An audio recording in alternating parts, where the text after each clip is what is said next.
Honorable Speaker.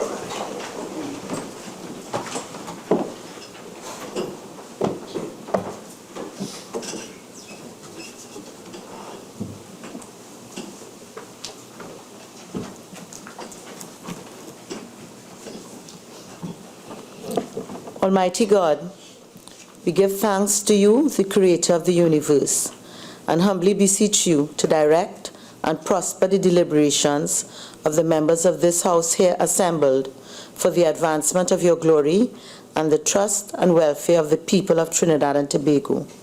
Grant that peace and happiness, truth and justice may be established among us for all generations. Namaste. Amen. Amen.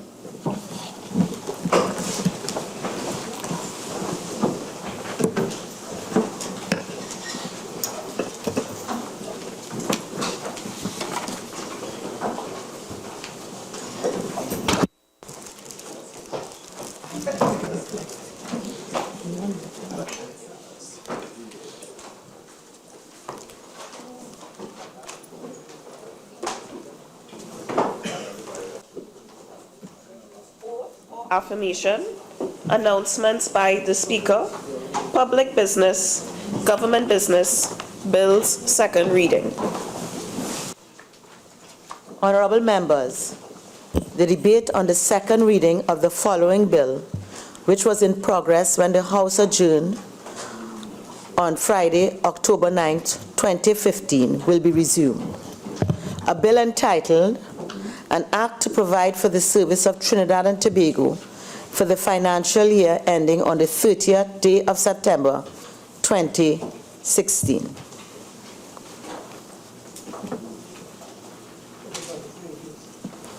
Next member. I recognize the Honorable Member for Tobago West. Thank you, Madam Speaker. Madam Speaker, first and foremost, I would like to thank God Almighty for the opportunity to stand here in this House today, a member of the 11th Parliament, representative for Tobago West, of the strong, committed, dedicated team of the People's National Movement.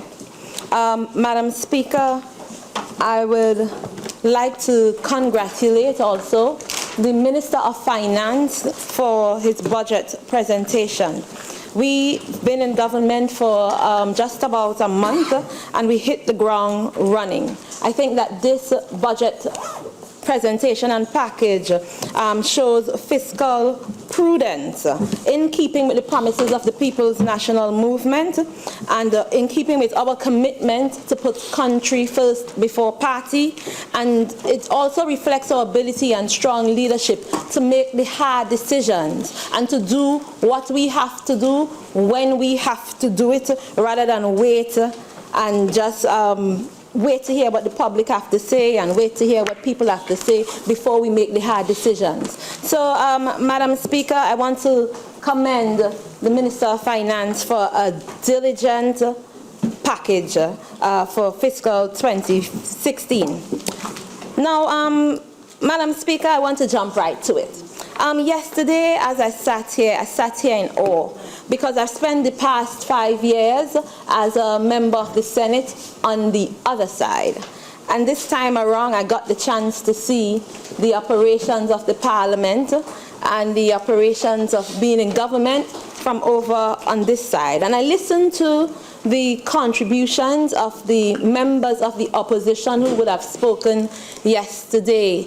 And I said to myself, oh, how things and times and people have changed. And I want to remind the speakers, namely, especially the leader of the opposition, that while you may say that we are a minority government, I want to remind you that you are a majority opposition.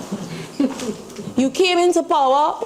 You're not even in power. You came into opposition with 31%, as you say, of the votes, which means roughly 69–70% of the nation did not vote for you. They did not support you. Right? Secondly, I hear the member for Tabokeet all of us who's not here today, all of a sudden speaking about Tobago and have all this concern for Tobago. Where was this love and concern for Tobago during your 5 years? And might I remind you that the people of Tobago did not support you 94%. That makes you more of a majority opposition, more so in Tobago. The people of Tobago East rejected you 92%, majority opposition. The people of Tobago East did not support you 94%. You are in opposition now. Deal with it. You are a majority opposition. Now, and that's fine, and you would say that while you sit on your opposition chair. So, Madam Speaker, I want to remind them, because it seems like they have forgotten. And through you, it's so much to say. Through you, Madam Speaker, I want to remind them to find a way to deal with it. Because after the leader of the opposition made her presentation yesterday, she left, and she's not here again today to face the House or to face the Prime Minister sitting directly opposite her. It must be difficult after such an election campaign to sit on that side and to look at the Prime Minister. As the leader of the bench said on the first day, we are in charge of this House, and you are going to deal with it. You are going to learn to deal with it, because we are going to be in this place for the next 5 years at least, and in your face for the next 5 years at least, like a zombie from Lekoto. So find a way to deal with it. Find a way to deal with it. So on another day, and it's interesting, Madam Speaker, because on another day, when you have your chance, you would speak. When you have your chance, you would speak. You probably didn't hear about me. So, Madam Speaker, on another day, we would speak about the nepotism that this country would have suffered under the People's Partnership. On another day, we would talk about the thousands of people that were fired in the first year. Many of them, their contracts hadn't expired as yet. And they came into government in May of 2010, and by December, the central bank would have reported that they would have fired over 5,000 contract workers. I am now in the Ministry of Tourism, and as I reflect on the TDC minutes of the meetings, it's hundreds and thousands, even millions of dollars in legal fees and in buying out contracts for people who were working under the ministry and in TDC. So to come here and to pretend to cry crocodile tears that your people are saying that they're afraid for their jobs, that is nonsense. Total nonsense. Because many ministers would speak about walking into ministries where people just 3 weeks ago, 5 weeks ago, even a month ago, now get a contract for 3 years that they hardly qualify for. 3 and 5 So take that somewhere else. And all of us, so I want to remind you to deal with it. Let me tell you something. I had a good conversation with a friend of mine who was going through divorce. And we would share stories of how the divorce counselor would tell you, practice in the mirror each day saying, hi, I am Jane Brown, and I am happily divorced. You need to practice in the mirror saying, hi, I am Ms. Kamala Prasad Bisesa, or I am Mr. Bo Tiwari. I am now in opposition. Practice it each day. But, Madam Speaker, this is not the time. This is not the time for therapy or for tidbits. I am going to move on with the business of the people of the country. Madam Speaker, I want to take this time out to commend you and to congratulate you on becoming Speaker of this House. I looked at the way you control the House and you handled yesterday's proceedings, and I felt very proud as a woman, and I said, that is Speaker. So, Madam Speaker, I want to congratulate you. I want to respond also to the presentation, a little piece of the presentation of Kuva North. She didn't say much that was warranting a response, but the matter of the IDB project, the crew project that deals with wastewater treatment. And she said that this is their project and we need to speak about that. That is a People's National Movement project. I, in 2011, went to Jamaica to negotiate, along with a gentleman Singh who was working at WASA at the time, to help to negotiate the final piece of that arrangement with the IDB. I represented the Tobago House of Assembly, and I remember the country that was keeping back the project was Trinidad and Tobago. All the other Caribbean countries were ready to go, but Trinidad and Tobago was holding back their participation for this project because they came in telling the people that it's a P&M project, and they were not sure if they wanted to participate in it, so the rest of the region had to wait. And I remember coming back to the Senate and speaking to Mr. Winston Dukaran at the time. He was the Minister of Finance, trying to encourage him to keep their commitment with the international organizations. So to stand here and tell me about waste, and there are so many stories to tell about that wastewater treatment plant project, because there is a part of the contract that says you must engage small operators from the area in which you are doing the project, and the government had decided that they're not going to work with the Tobago House of Assembly. They brought over their contractors from Trinidad to do that crew project. It also was supposed to come with a public education program that never happened in Tobago for that crew project. I know the intricate matters of that project. I helped to negotiate that project while I was employed at planning. So to come here and tell me that this is your project, that we had to beat you with a stick on your head to participate in, take that somewhere else. So, Madam Speaker, let me go on, because this is not the time for tidbits. Let me tell you something, Madam Speaker. The people of Trinidad and Tobago has already dealt with the People's Partnership. I should say, have already dealt with the UNC. And they have already had their say, and now the people of this country would have their way. So I'm going to proceed with the business of the people. So, Madam Speaker, many of the stakeholders out there in the country are calling this budget a good budget. I turn to the President of the Trinidad and Tobago Manufacturers Association, former Senator of the 10th Parliament, Dr. Senator Ralph Balgobin, and he said this is a just and courageous budget. The young people from the different organizations and NGOs are saying that this budget hails a victory for young people, with its benefits for OJT, for housing, for GATE, for help, as we speak to the graduate recruitment program and the Youth Development Institute, and the vast majority of opportunities that are there for young people. So the young people are hailing this budget as a victory. So, Madam Speaker, I would not be distracted by the naysayers. The Trinidad and Tobago Chamber of Commerce say they look forward to the changes which would ensure an adequate supply of foreign exchange for legitimate transactions and clearing the backlog for foreign exchange. Because we are all well aware of the big mess that they have caused as it relates to foreign exchange. A matter of fact, anything that they touched, they destroyed with their long, strong arm of corruption. So, Madam Speaker, the People's National Movement is now in charge, and we will treat with these issues accordingly. The people of Tobago joins the rest of the Trinidad and Tobago community in saying that this is a fair, reasonable budget. The Tobago House of Assembly received 4.44% of the national pie, the largest proportion of the national pie that we have ever received in the history of this nation. 2.345 billion for recurrent expenditure, 404 million for development programs, 23 million for URP.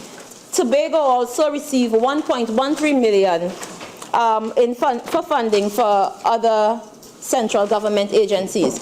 Madam Speaker, we are particularly pleased about the government's commitment to support more flexibility for capital expenditure for the Tobago House of Assembly.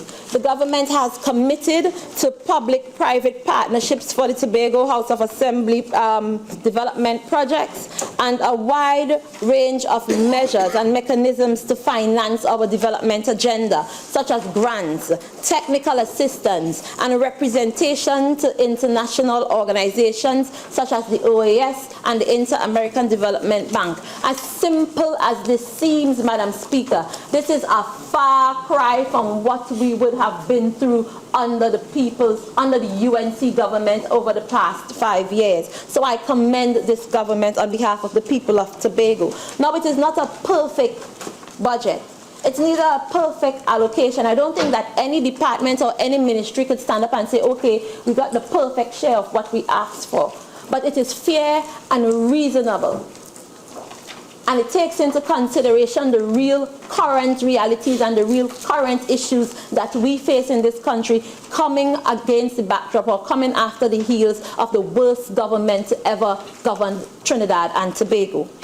Now, Madam Speaker, the people of Tobago are also pleased about this government commitment to meaningful dialogue, meaningful cooperation, and meaningful communication.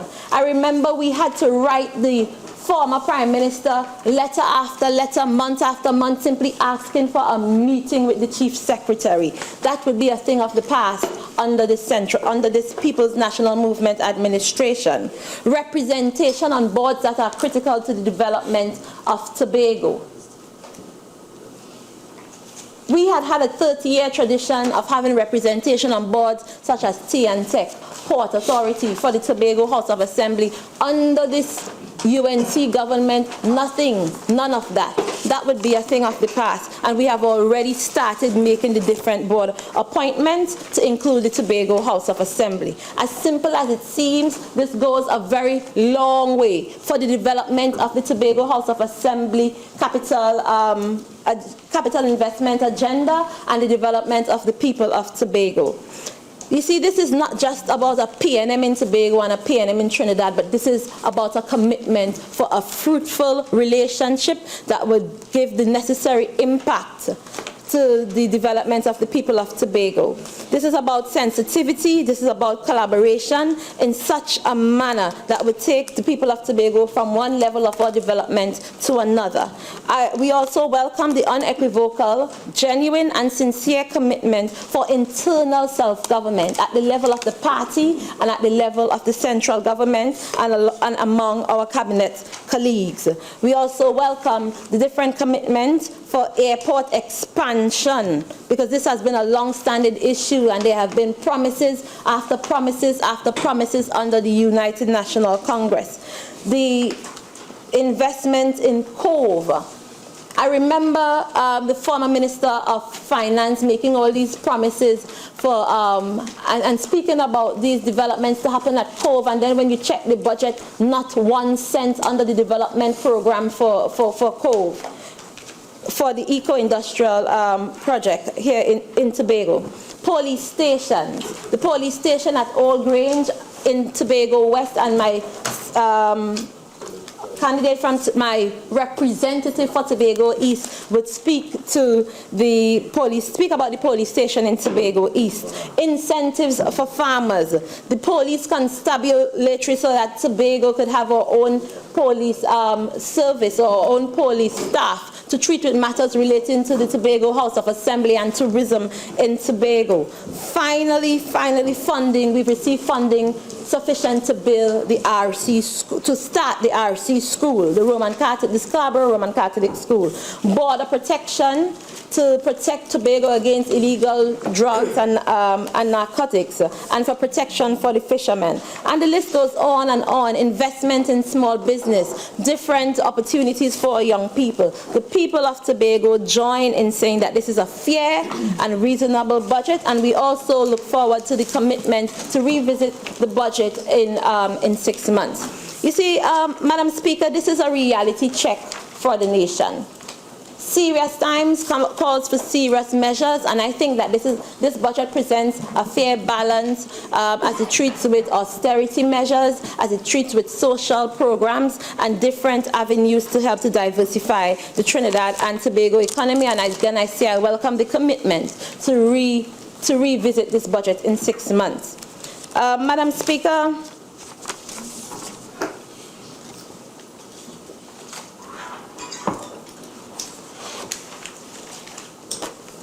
I want to speak a little bit about, to tourism in Tobago, because there was much concern by the member for Tabaquite and the member for Couva North, who didn't find the time to say that, so to give the same recommendations to former Minister Hadid and the other 4 ministers of tourism that would have been under their government. But they now have advice for the people of Tobago and for tourism in Tobago and for tourism in Trinidad and Tobago.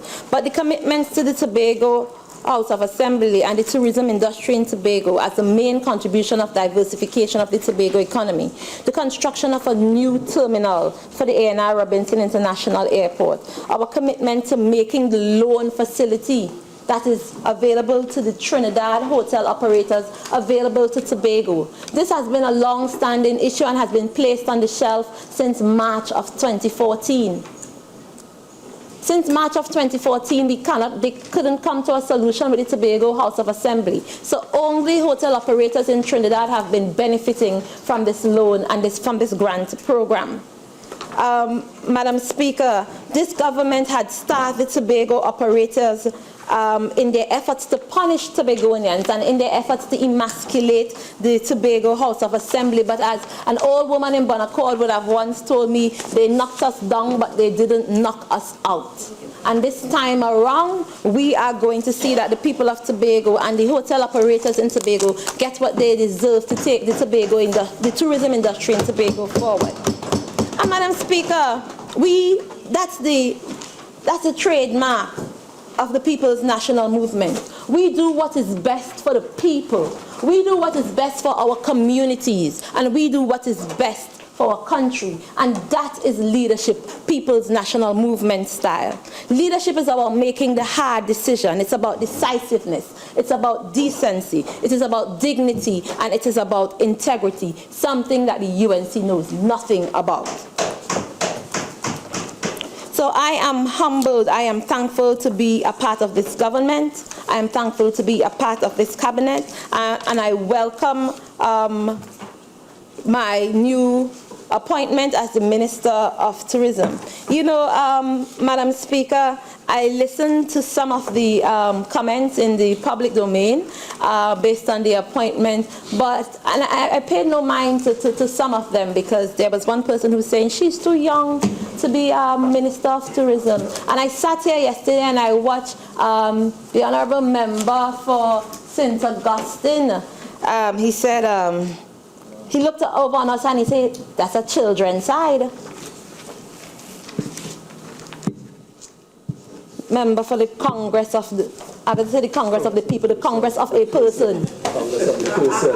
A Congress of one. Have the temerity to say it's a children's side over there, because for a long time, for 5 years, we watch people who are not so young sit in these spaces in the ministries and make decisions that would have done more than too much to fatten the pockets of their friends and family, and less than little to advance the cause of development of our people and our country. So it's interesting to sit on this side and hear you say, oh, it's a side of children over there. Shame. Shame on you. The Congress of a person. Children tell the truth. Now, Madam Speaker, I want to move on to tourism. I assumed duties on September 11th, just over 3 weeks, or we could say roughly 1 month ago, in the ministry as the Minister of Tourism. I've met members of staff, a fairly young team, some who are ready to work and some who are fed up, some who are demotivated by the lack of leadership, no sense of direction, and no clear guidelines and policies in the ministry. I met with stakeholders, some of the movers and shakers of the sectors and some of the champions of the industry.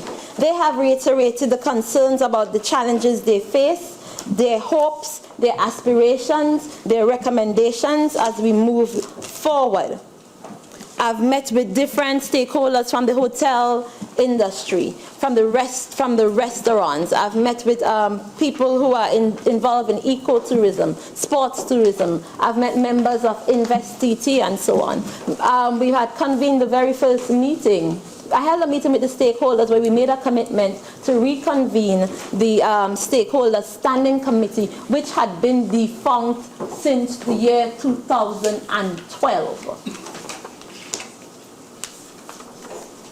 And we have made a commitment to develop a meaningful relationship that promotes communication, cooperation, and representation so that we could finally reap the maximum benefits of the tourism sector, and we can move forward in taking the tourism in Trinidad and Tobago to where it needs to be.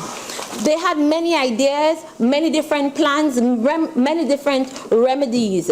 They speak about different opportunities and different possibilities, but one thing is clear, Madam Speaker, is that they feel like there has been no clear plan, no clear sense of direction, and no clear policy for tourism in Trinidad and Tobago. And Madam Speaker, when I was a younger person, my mother would say, if you don't know where you are going, any road would take you there. So they have complained about 5 years, 4 different ministers, 4 different permanent secretaries, several different development plans, and expenditure in the billions and billions and billions. Now, Madam Speaker, there has been obscene levels of spending, and I think, or should I say the stakeholders would have said that they have not seen enough for the spending that we have put out under this ministry and through the TDC over the past 5 years. Most of the major projects that we as the People's National Movement would have left on the books in 2010, we've come back in 2015 to meet nothing or very little done with those projects, Madam Speaker. Anything they put their hands on over the last 5 years has evidence of wasteful spending, political interference, recklessness, rampant and bold-faced corruption. And Madam President, I would point out, Madam Speaker, I would point out to you I would highlight some of the projects that I have met in this ministry, or some of the projects that we are going to move forward, and I will give you an update as to what I have seen so far. The Sugar Village and Museum project. This is a project that would have been conceptualized in early 2000, 2003. And this project is a project I'm very fond of. As I learned about this project, I fall in love with this project more and more each and every day because the plans are grandeur. I refer to this project as the Disney World of the sugar industry. And it is a plan to develop a sugar village, and there would be a school, there would be a swimming pool, and to bring back the same feel and look of what the sugar cane village or the sugar cane industry would have been like many, many decades ago. Now, under this government, they took the decision under the previous government, they took the decision to move forward with this project. And it wasn't until a couple months before they demitted office that they decided to try to expedite the project. Over the years, they would have brought in railroad tracks from abroad and different artifacts to try to bring this thing to life. They would have established a committee headed by Dr. Samaru, who I think is a guru in the sugarcane industry, and he was helping the steering committee to move forward. Early up in this year, about April or so, they went to Cabinet and they changed the steering committee into an implementation committee and removed Dr. Samaru from being the chairman of the committee and moved him to be the consultant.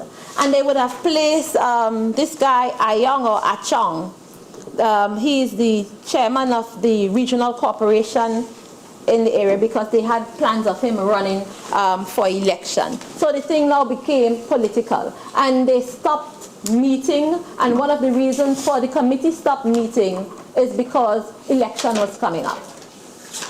So I've met in this ministry this Sugar Village Museum and the sports center and so on, the cultural center and so on, that's supposed to go with the Sugar Village at a complete halt.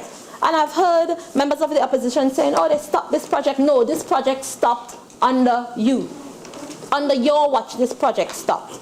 But we have made a commitment to restart this project, and $7 million under the IDF fund has been allocated to the Sugar Village Project and Museum. A matter of fact, when they changed the steering committee into an implementation committee, they were allocated $10 million under the previous government, and because they tried to rush the decision and they were not ready for implementation, they didn't get to use the $10 million. That is what I was told. So I move on now to upgrade of beach facilities.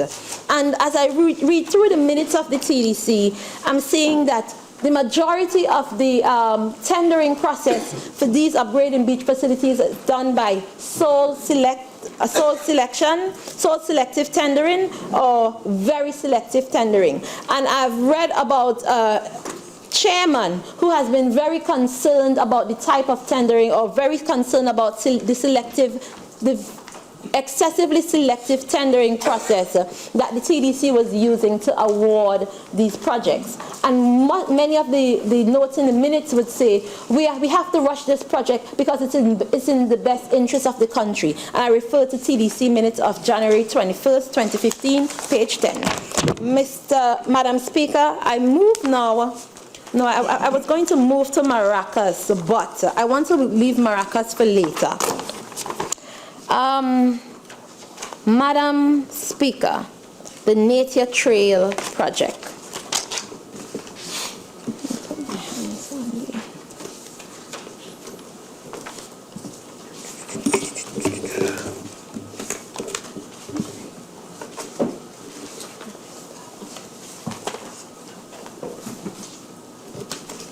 Okay.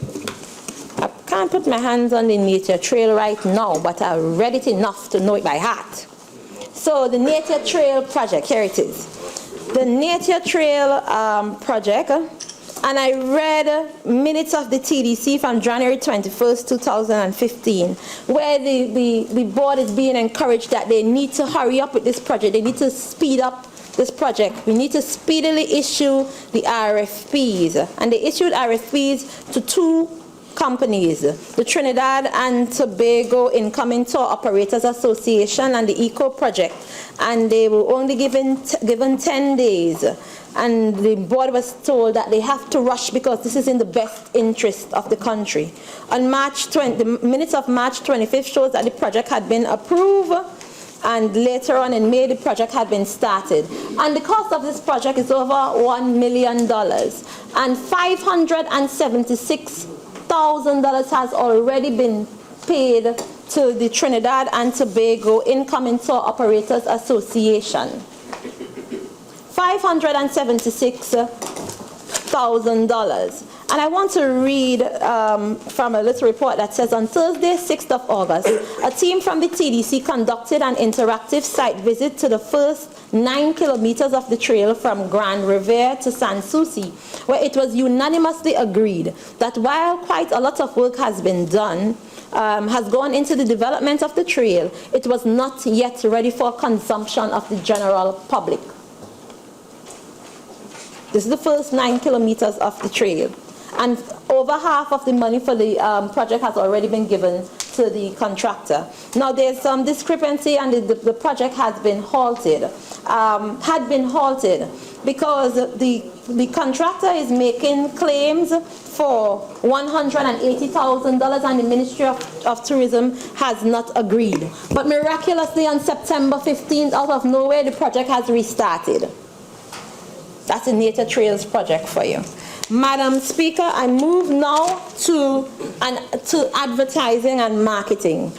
I read in the minutes, January 9, 2014, where members of the board are complaining that the TDC is spending a lot of money, or the Ministry of Tourism is spending a lot of money, and they're not seeing where the advertising is going. But I came across an interesting contract, or an interesting matter to deal with FV marketing, where this company was paid to do a marketing project where there is no contract and there is no cabinet approval. And this thing, I was befuddled. I was befuddled, Madam Speaker, by this development, because I do not understand how do you move $7 million of public funds without the approval of cabinet. And I have here in my possession a letter written on January 18 to the PS at that time, because months after, or should I say a year after this project, a year after this money was disbursed, it's a $10 million project, and $7 million had already been given to FV Marketing. And this is in 2015, in March of 2015, a matter of fact. Let me find it.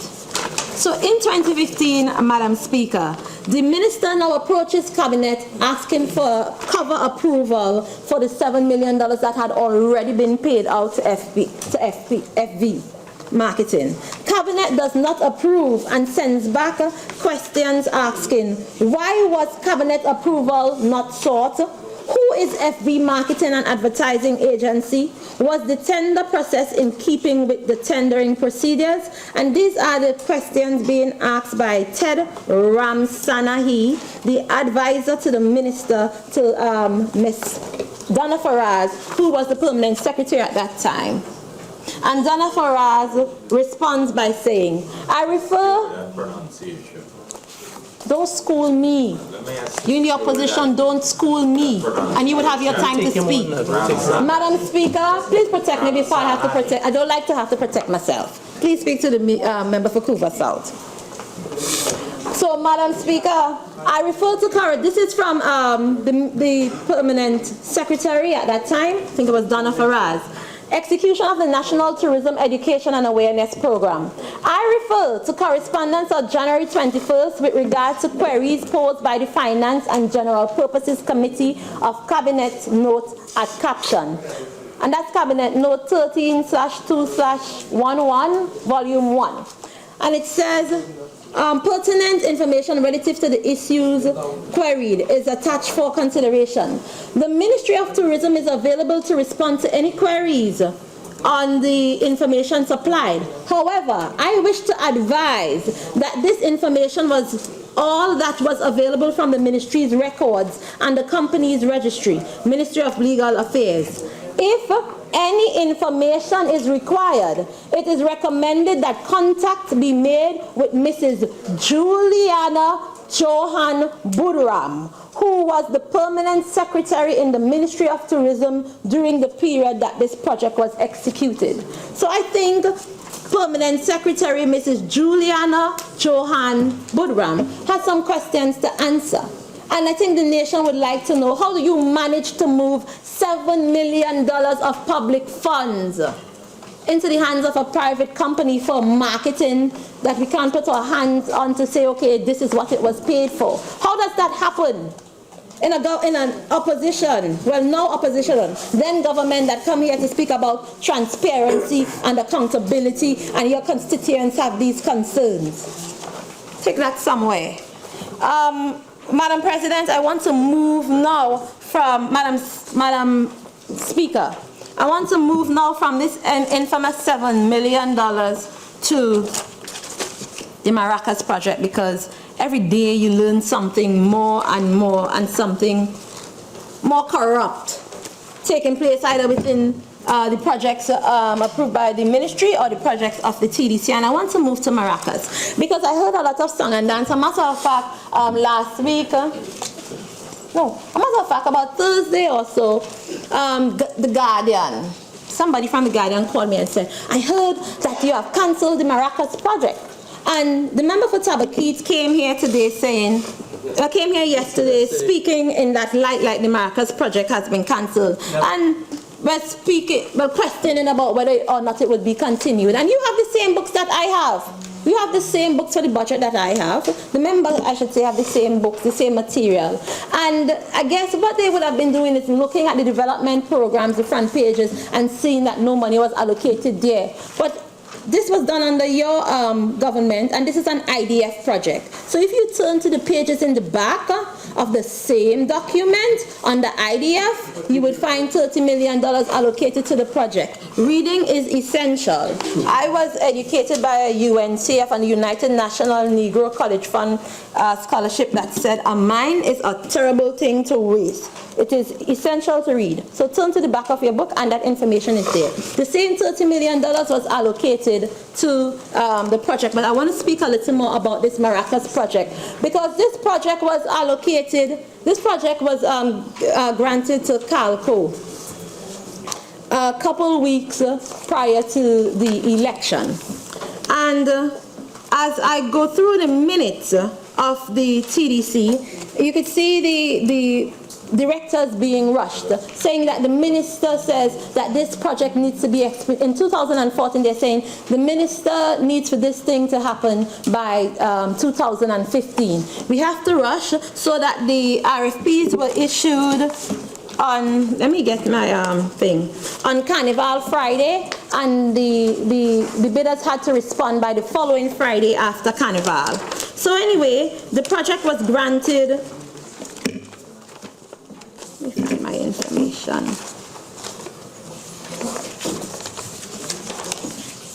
The project was granted to Calco on June 8, 2015. And this is a project that is of great importance. It has the biggest, it's one of our big ticket items under the Ministry of Tourism. I had the chance to visit the project week before last week.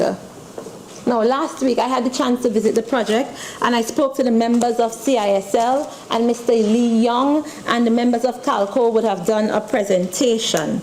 Now, we were told that this project is the same project that the People's National Movement would have been spending $230-something million, and now they are getting the project for $89 million. When you examine the scope and the particulars of this project, you are talking about a much smaller scope of works, Madam Speaker. Madam Speaker, and this project was, this thing was rushed, because you're seeing in the correspondences where Calco is instructed to hold a launching quick. So the launching was done in July, a couple weeks before the election. And now Calco, after being rushed, would have submitted claims for the launching. And they have submitted 200 claims to the tune of some 274. Let me find it. Over $274,000 for the launching. For the launching only. And to date, the claim has not been approved.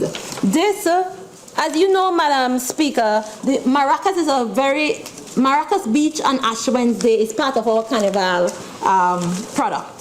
So we look forward to that, Madam Speaker. And as I toured the project last week, I'm told by Lee Young and the engineer there that this project is 2 to 4 months behind time. And if this project is 2 to 4 months behind time, chances are, if things continue to go the way they're going, this project would not finish and would not be completed in time for Carnival. But I want to highlight to this House that Calco has made several claims. So in addition to the time constraint, there are financial constraints due to the claims that Calco has made. So Calco, one of the claims is for unforeseeable physical conditions. Calco is saying that they now see a swamp there that they didn't know existed there before. A swamp that had been there all this time. Calco now see the swamp and decided to make claims for the swamp. And this is one of, then the other one is unforeseeable physical conditions. There are at least 4 claims for more time or for more money for this project. And the list goes on and on and on and on, Madam Speaker. So yes, the Maracas project is still on. But Madam Speaker, I think that we need to pay some more attention to what is happening with that project.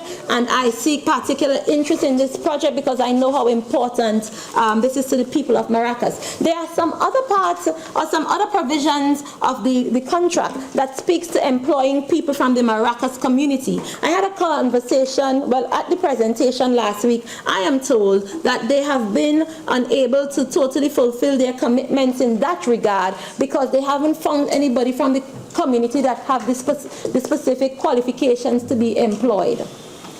So, member of that area, talk to your people.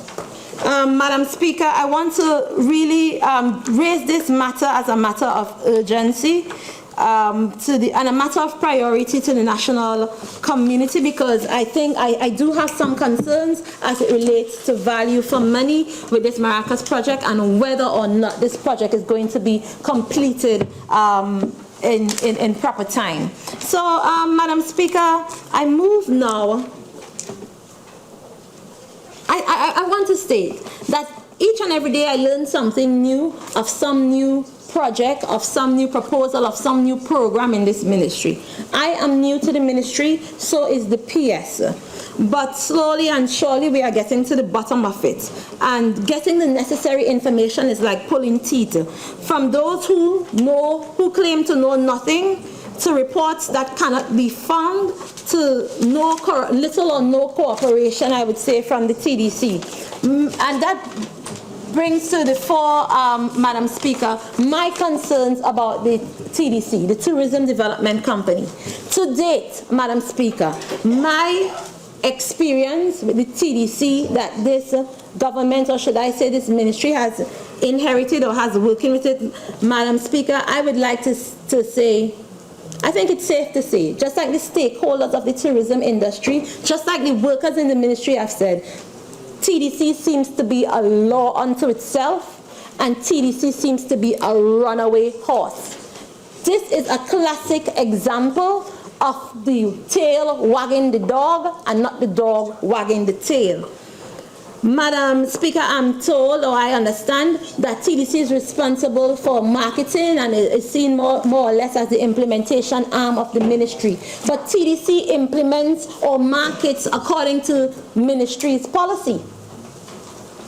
But this is a reverse of what is happening. The TDC goes out and does what it wants. You're home one day and you hear TDC getting ready to go on a trip to somewhere. Today, right now, as we speak, TDC is somewhere out there with a 10-member team participating in a private event that they would have funded for over $100,000 and participating in it's like a fitness competition. 10 members at $20,000 for uniforms right now as we speak. So TDC is a law unto itself, tail wagging the dog rather than the dog wagging the tail. Honourable Member for Tobago West, your 45 minutes have now been spent. Do you wish to Yes, extend? please, Madam Speaker. It's granted. Right, so thank you, Madam Speaker. So, Madam Speaker, I want to highlight some of the issues with TDC because TDC spends the bulk of the money under the ministry and for tourism. Beyond, I think the TDC has become beyond the control of the ministry and beyond the control of the board. As you read the minutes, you hear different directors saying that they don't trust what is being presented to them by the tenders committee. But, Madam Speaker, as the leader of the bench would have said, we are in charge now, and we are going to run TDC. TDC not going to run us. Madam Speaker, here I have under the ministry, one state body, 167 employees strong, paying at least $16 million in base salary per year. All the workers under the TDC are working for the highest possible amount that they could work for in their salary range. So let's say there is a marketing specialist and the range is $19,000 to $23,000. Bet your bottom dollar, despite the qualification or the experience, that person is working for the $23,000, which is the upper limit. And we're only talking here about about basic salary. I have witnessed through the minutes and through conversations the strangest hiring and firing processes under the TDC, and that would have been highlighted in their altercation with the Joint Select Committee earlier this year. You're seeing story of the tea lady become accounting specialist, the person who used to answer the phone become marketing specialist. If you could be anything, you could be anybody in the TDC. Everybody on the organizational chart is a specialist. There are even people hired within the TDC where there is no position, and it tells you on the chart, this position is not mentioned on the organizational structure. So I am very concerned. This is a well-resourced, well-traveled, and well-funded, well-entertained company. I've come across them granting unto themselves massive vouchers for groceries for Christmas to the tune of $194,000. So that's like at least $1,000 per employee. Then they on top of that, throw themselves a Christmas party for $153,000. You see, Madam Speaker, I'm coming across month after month, trip after trip, junket after junket. And I understand that in the business of tourism there will be some travel, but most times my question is, does everybody have to go on the trip? Do you have to go to each and every trip? And that is my concern, because I've come across trips to the tune of $500,000 or 4 people going somewhere. I saw World Trade Market, 2-point-something million. Even the travel schedule for the next coming weeks. Let me give you an example. We have an officer who went to Chile, October 3rd to 10th, to Adventure Travel World Summit, whatever that is, $91,880. Then a 4-person team to go to Curacao, October 19th to 23rd, $120,000. And that is petty compared to the other things that I have seen, trips of $400,000 and something. If there is a tourism or a conference related to tourism going on anywhere in the world, bet your bottom dollar, Madam Speaker, members of the TDC are going to be there. They have been there. And in some cases, no knowledge or no correspondence to the ministry. No collaboration with the Tobago House of Assembly. They just up and go. And it gets better and better, Madam Speaker. You see, there are some other expenses relating to members of the board. For instance, I came across Darren Ganga, who was a director of the board. He brought to the board for sponsorship to the tune of $70,000 for CPL. After the Ministry of Sport and say that they are not going to finance it, he brought it to the board and the board financed it. I've read in the minutes where another director another member brought to the board a verbal proposal for $90,000, and they approved it. You know what is a verbal proposal? We give them $45,000. A verbal proposal. I've never heard of such a thing. And the list goes on and on and on, and there are several others, private parties, somebody launching a fashion something. You want some money? Check the TDC. Madam Speaker, there are some other expenses, like there are companies stationed in 6 different areas, Scandinavia, the US, London, and they are paid to do marketing for the TDC, Madam Speaker. They are paid to do marketing. That's in addition to what the TDC is supposed to do.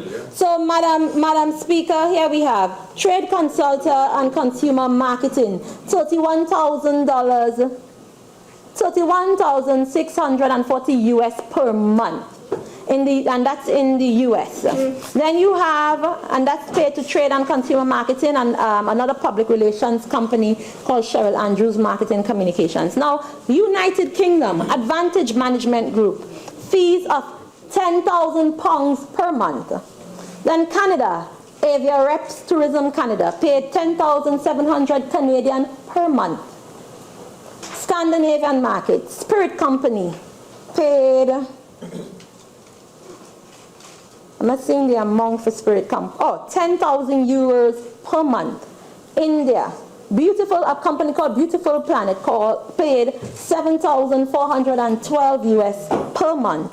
And in Germany, Avia Reps AG paid 8,000 euros per month. So if we're paying them out in the market, what is TDC really paid to do? So, Madam Speaker, the list goes on, and as we go, you would hear more, Madam Speaker, because we have 5 years at least to tell you more and more and more and more, Madam Speaker. I want to turn now.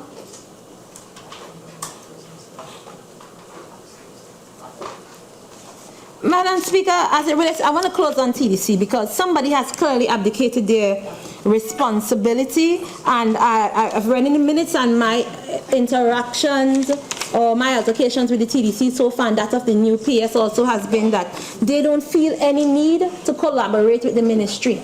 The TDC has been doing what they want to do and then informing the ministry after all we hear or find out. But Madam Speaker, as I said before, we are in charge now, and we would run the TDC wouldn't run us. So,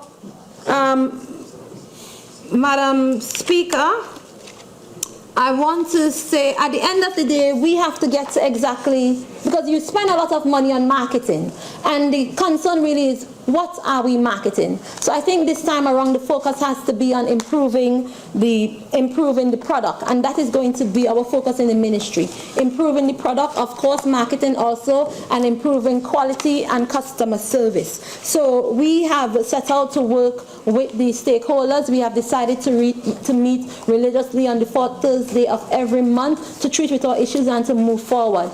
There will also be a very close relationship and collaboration with other ministries. For instance, the Ministry of Transport to deal with signage, the ministry responsible for building proper toilets and restroom facilities at the different tourism attractions. We'll be working with standards for proper certification and proper standards in the tourism and hoteliers industry. So, Madam Speaker, this is going to be a collaborative effort, because for the most time we have been spending money building the tourism products, building projects, and don't have a proper collaboration or a proper relationship with, let's say, the local government bodies. So who's responsible for maintenance of these sites after we have built them? Who's responsible for supervising these sites? So this time around, tourism, every ministry has a tourism interest in it, and they are going to play a pivotal role in moving the tourism forward. Madam Speaker, I want to also commit to strengthening and improving our relationship with the Tobago House of Assembly. As you know, the tourism season is high upon us again, and we have cruise ships coming in as early as October 29, and we, the different ministries in the government would have to collaborate to ensure that there is proper airlift to Tobago, and to ensure that there are the necessary buses and the necessary infrastructure and services that would be necessary. So we have a long way to go, but I, as minister, and my team in the ministry make our commitment to working diligently to put tourism from the back seat to the driver's seat of this of the economy in Trinidad and Tobago, and to give tourism the respect that it deserves. There have been those who sat in government and sat at the head and at the helm of this ministry for years and has done less than little to take it forward. That is a thing of the past. We are going to do our work and our homework to put tourism where it needs to be. Madam Speaker, I thank you. Honourable Member for Naparima. Madam Speaker, let me first congratulate the member for Tobago West for a maiden speech in this House. I wish to remind her that maths and facts are stubborn things. 66 and 2/3 of the population did not vote for the party on the other side, and therefore it is not a fact that they are a majority government. She said 94% of Tobago voted for them. I could say in Naparima, 15,000 voters voted for the United National Congress and 18,000 in Chaguanas West. She also said that the opposition leader left after she spoke. That is not consistent with the fact. She said that we should accept the fact that we are in opposition, Madam Speaker. That is the reason why we are here. We have the member for Tobago West. We have taken the oath that we will bear true faith and allegiance to Trinidad and Tobago and will uphold the Constitution and the law. Madam Speaker, first let me congratulate you on your appointment as Speaker of the House of Representatives. I will also like to congratulate the Honorable Prime Minister on his appointment. It is manifestly clear that he has found favor with the Wheel of Fortune, hence his appointment. I'm indeed happy for him and wish him well. After all, he's my Prime Minister. I take this opportunity to advise the Honorable Prime Minister that he follows in the footsteps of a very great leader, Mrs. Kamala Prasad Bisesa. Paraphrasing Sir Winston Churchill, never in the history of this great country has so much been done for 5 years to so many by one courageous lady. And as he walks out, as the Honorable Prime Minister leaves, and the opposition leader is still here. Prime Minister. I would recommend that he, in following her footsteps, give 10% of his salary to the Children's Life Fund. What is the point of order? Point of order. Yeah, what's it? 48.5. Conduct of a member. Oh, come on. I would ask all honorable members of this House, I'm on my legs, please. You can look there as well. Okay. Honorable member for Barataria, Samuel, I'm on my legs. I understand. Thank you. I would like all honorable members of this House to observe the standing orders. There is a standing order that says that we refer to honorable members either by their portfolio or by their constituency. Thank you very much, Madam Speaker. And secondly, Madam Speaker, on September the 7th, the people have spoken. And I wish to remind honorable members never to confuse the voice of the people with the voice of God.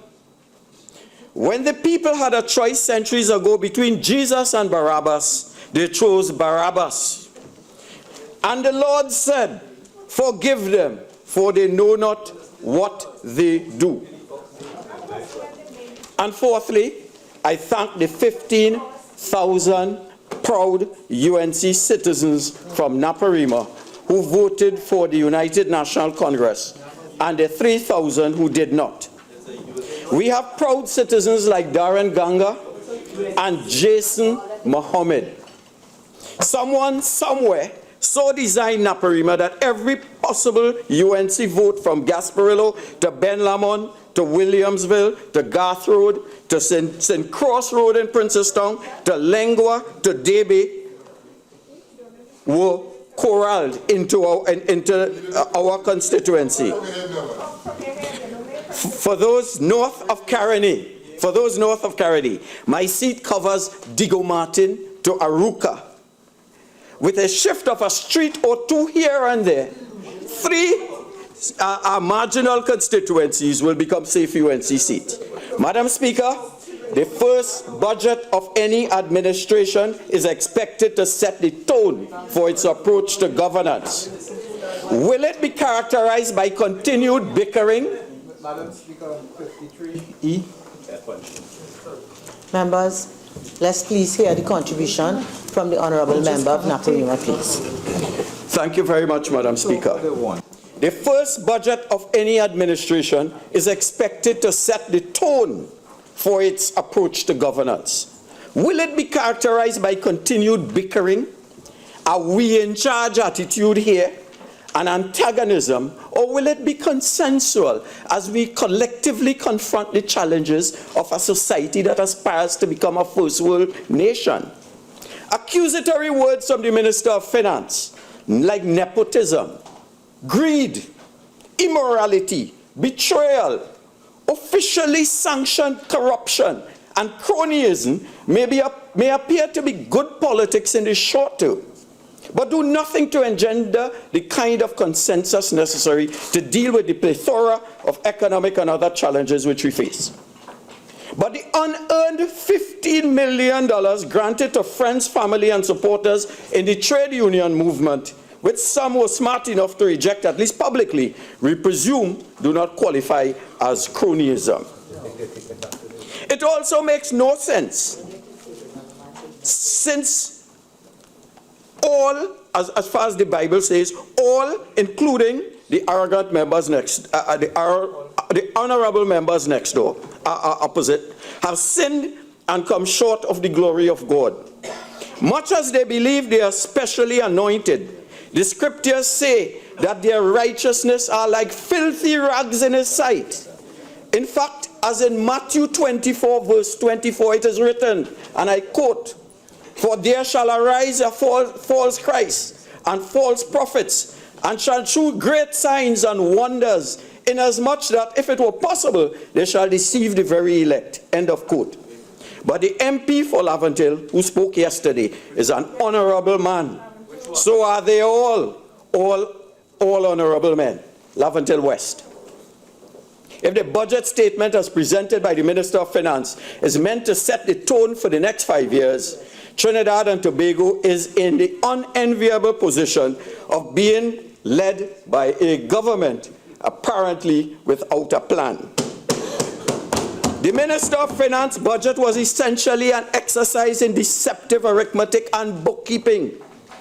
The late Lloyd Best would say that it lacked a higher mathematical analysis, like algebra. It lacked a trigonometry. It lacked a calculus. By contrast, if one examines Singapore's budget for 2015, one sees a clearly overarching architecture based on a theme: building our future, strengthening social security. Subheads of Singapore's budget deal with: 1, developing our people, investing in innovation and internationalization; 3, assurance in retirement; 4, supporting families; 5, strengthening communities; and 6, preserving a fair and sustainable fiscal system. If one were to examine one of the sub-themes, developing our people, in the Singapore budget compared to ours, one would find 4 major points. Lifelong learning, the next phase of development. Singapore is looking at universal preschool education, universal primary education, universal secondary education, universal tertiary education, and lastly, universal adult education. They take you from cradle to the grave, and they have a plan to ensure that you are capable of surviving and succeeding in the 21st century. Nothing like that. And our budget is arithmetic. Take money from here and put there. Take from this and do this. Rather than providing an architecture to take this great country forward. The second point, they talk about starting in the school years, taking learning into our careers, targeting support for career progression. We're bearing in mind that each citizen in the 21st century will change 7 careers, research shows. 7 careers in their lifetime. So they help you to adjust to the changing careers as they evolve. Whereas our Minister of Finance's budget starts with the accusation of cronyism against the opposition, that of Singapore alludes to a vision as follows, and I quote from their own, because we could learn. And Singapore says, this budget is focused on building Singapore's future. We must reach our next frontier as an economy with firms driven by innovation and higher incomes coming from deep skills and expertise in every job. We must ensure a society that is fair and just, where everyone has a chance to move up and do well regardless of where they start. And we must complement a culture of personal effort and responsibility with stronger collective responsibility, especially for the elderly. And here we have cronyism, corruption, stealing on the other side, etc. And they're speaking about a vision to take a serious country forward. And if you go to the budget for India and the budget for Japan, you do not see that kind of what we call standpipe gossip. One sees ideas and views to take a country forward. So, if we go back to a first world country, they say first we must invest in skills of the future.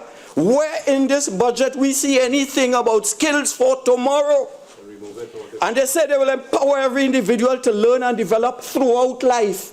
Where my political leader talked about the silver economy. Where in this document do you see anything for people like myself over the age of 60? Second, we will the Singaporean says, we will continue to restructure our economy and support the next generation of business successes by promoting innovation and internationalization. For heaven's sake, where are we compared to what they are doing? How could we compete? And they say, third, we will invest in economic and social infrastructure for the future to create competitive strengths, a livable home for all Singaporeans, and quality health care. And they go on and on. Whereas our budget speaks to the arithmetic and bookkeeping of reducing VAT, or subsidies on gasoline, or increase in the green fund, or allocation to respective ministries, Singapore budget provides an algebra, a calculus, and a roadmap, and a plan for making a 21st century leader in a range of competencies, not for the challenges of today, but to create the next generation of internationally competitive industries and citizenry. To put it briefly, their budget lacks a vision and a plan. You see, the main difference is, sad to say, the difference between their Minister of Finance and ours. Our new Prime Minister has cited Mr. Imbert's wealth of parliamentary experience as the reason, the Honourable Member for Digo Martin Northeast. I apologize. Our Prime Minister has cited the Honourable Member for Digo Martin Northeast's wealth of parliamentary experience as the reason he was given the nod to head this all-important ministry. I beg to differ. It is his experience as a parliamentary salesman. He comes here to this house with theatrics and paints a picture of gloom and doom, promises consultation after consultation. In what? Look, every one of these is a consultation. On one page, 19, and paragraph 2, we will be guided by a framework of general principles as we speak to arrest the decline in the sector. Stakeholder consultation will be essential. 2 paragraphs down. Accordingly, we will commence business discussions with all stakeholders on the adoption of appropriate strategies and incentives.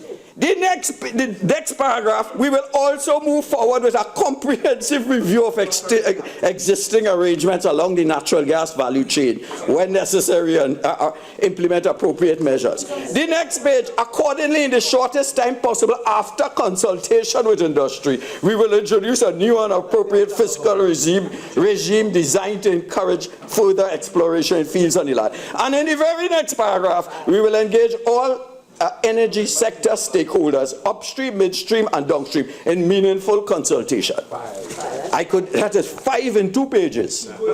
I could go on and on. It is a consultation budget without plans, but yet they say they had a plan and a vision. So when they got into government, they will start on the ground running. Clearly, that is not so. But dear Minister of Finance, is a question of competencies, and I'll show you why Singapore is where it is and why Trinidad under the PNM will be where we are. Mr.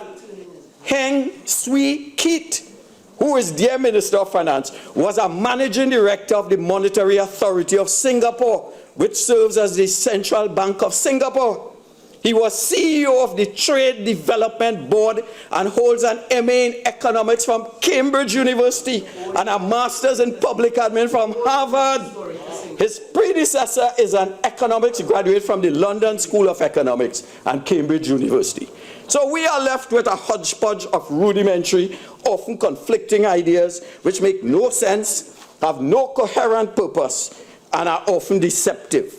And I will go into some of the deceptions in the budget.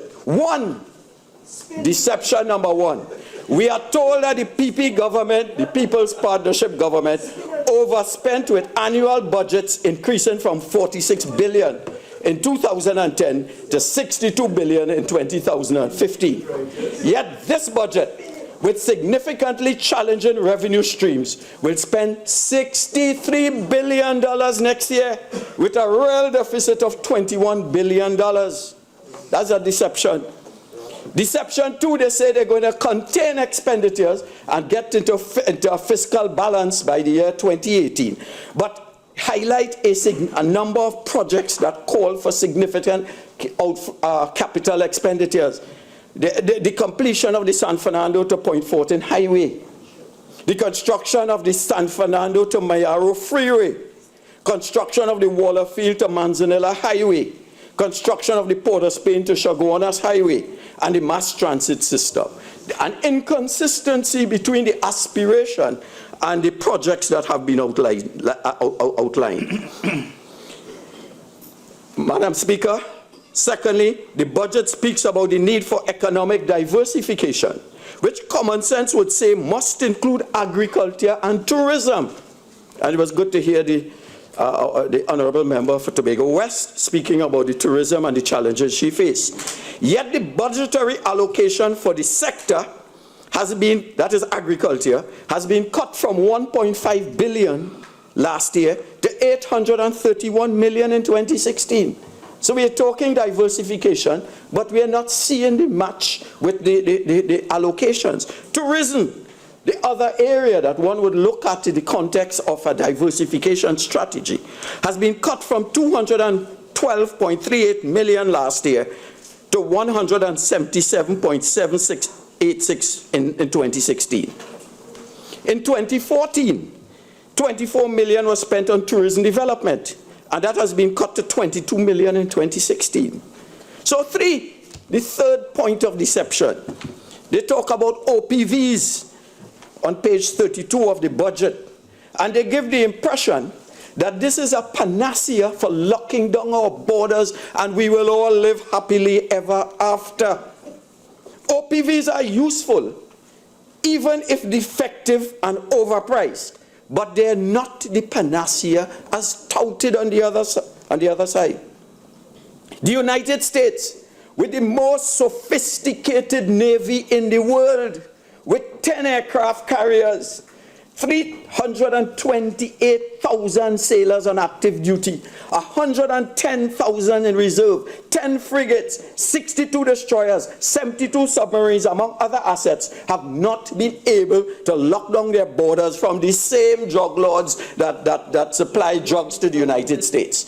So what we are saying, it is part of a plan, not a total panacea.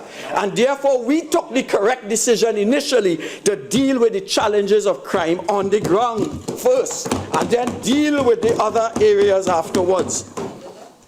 CNG is given the status of an environmental savior. You see, when you do not read widely and you do not understand, CNG, it is written on I'll get the page. They say they have it as a replacement for gasoline, and that is okay. And it is touted as a cure for our environmental issues. This bears in mind that on a per capita basis, Trinidad and Tobago has the second highest carbon footprint in the world. But studies, including one by James Bradbury, Senior Advisor, Energy Policy and Systems Analyst to the US government, and others, suggest that if burning natural gas in vehicles is to deliver even marginal benefits, methane losses must be kept below 1% and 1.6% compared with diesel fuel and gasoline respectively.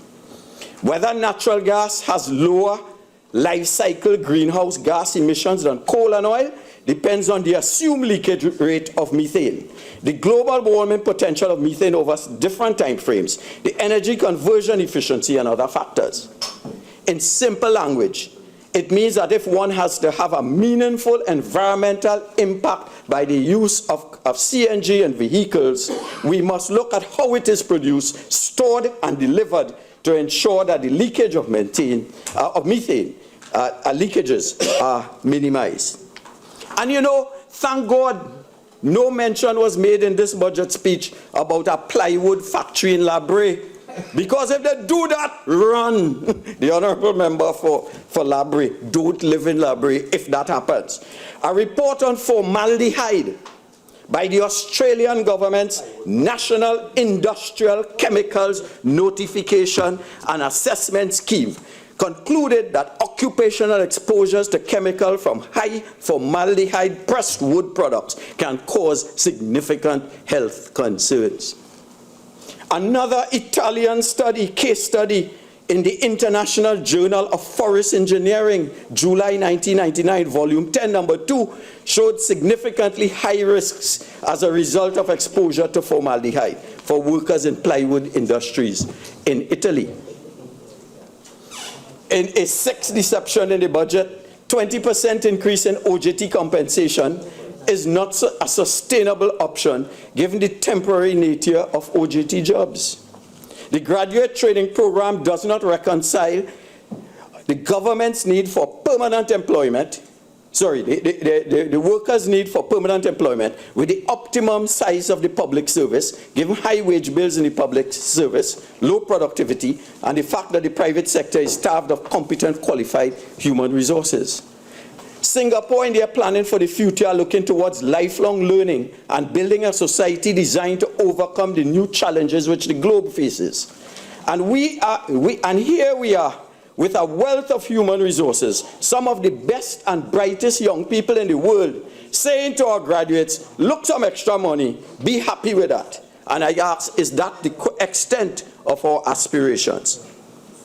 On the question of foreign exchange, on page 50, it is posited as essentially a process efficiency challenge. We're going to revert to the old system so that we could give foreign exchange more efficiently. But that confuses the fact that if you increase the efficiency and you do not, and you have a supply problem, ultimately you're going to run out. You're just developing an efficient flow to hasten the day when we are depleted of foreign exchange. So the question becomes a supply question, a supply management question for dealing with the inflows of foreign exchange. We have number 7, VAT reduced from 15 to 12.5%, but revenues will increase by 4 billion. Another deception. And it goes on, Madam Speaker.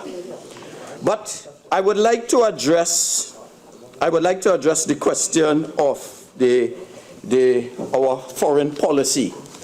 And they would like us to believe that our foreign policy arrangements are in chaos. But I would recall the words of the Prime Minister yesterday when she said that a UN report, Trinidad and Tobago alone accounted for 27% of total global foreign direct investment inflows among small island development states. Sorry, the leader of the opposition, the former Prime Minister. So we are the beneficiaries of significantly high FDI inflows into our country.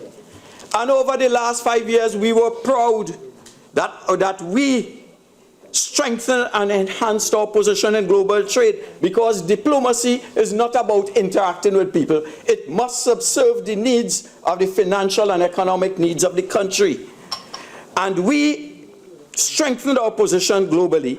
And this was evidenced by multiple bilateral trade agreements and partnerships with regional powerhouses such as Guatemala, El Salvador, and Panama. All of these were able to negotiate and brought into effect a partial scope agreement with Guatemala, with El Salvador, and another one with Panama. So we have moved significantly to enhance the status of Trinidad and Tobago abroad. And that is why when it came to the elections at the ICC, we were able to get the president, former Justice Anthony Carmona, elected as a judge of the International Criminal Court. And when he demitted office to become president of Trinidad and Tobago, Justice Geoffrey Henderson, we were able to get him elected because of the stature we held while we were in office. But there is a fundamental question. If we are, Madam Speaker, to excel in the global village like Singapore, why it is that the Honorable Member for Diego Martin West as Prime Minister did not seize the opportunity at this year's annual General Assembly meeting in New York. Here was an opportunity as a new government to meet and treat with global leaders and tell them that Trinidad and Tobago is on the global stage, Madam Speaker. But the problem, could it be that the problem was whom would he appoint as acting Prime Minister? And maybe there was some concern in that regard, and therefore he chose to remain in Trinidad and Tobago.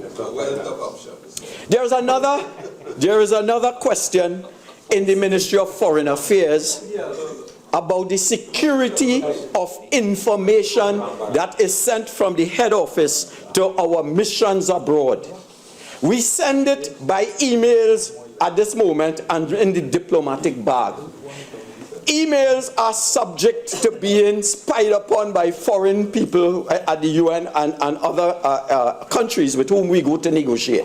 Oftentimes at the UN, I formed the impression that other ambassadors knew the instructions I got from head office because they had somehow hacked into our emails. So therefore the ambassador from, let's say, Israel would be asking me, how are we going to vote on the Palestinian issue? And I formed the impression that he might have known the instructions I've gotten in my emails. The point is that when the colonial powers left in 1962, they left encryption devices in the Ministry of Foreign Affairs. Unfortunately, they left it with the PNM government. And there is no encryption at all of information that moves from one mission to another. In the Ministry of Foreign Affairs, there is a challenge that as we speak, 90% of foreign service officers are contract employees. And the 10% that remain are over age 56, which means within 5 years, we are going to have a dearth of experienced foreign service officers, and replacing them would be a number of contract officers. One of the things that we were concerned about, and we would have treated with this if we were elected, I would ask as a citizen of the country that the government takes the opportunity to treat with the development of a cadre of professional permanent foreign service officers. In Japan, I went to Japan about 3 years ago, and the foreign service officer from the Japanese Foreign Ministry, who was escorting me, she was under 35 years old. She graduated from the University of Tokyo. Then she joined the Japanese Foreign Service. She was sent to France for 3 years to learn French and immerse in the French culture. And she told me that within 2 months she was going to Germany to learn German. And then subsequently she goes to South America to learn Portuguese. So over a 10-year period, their foreign service officers will have a plethora and a breadth of experience that the Trinidad person will not have, particularly as they are in contract.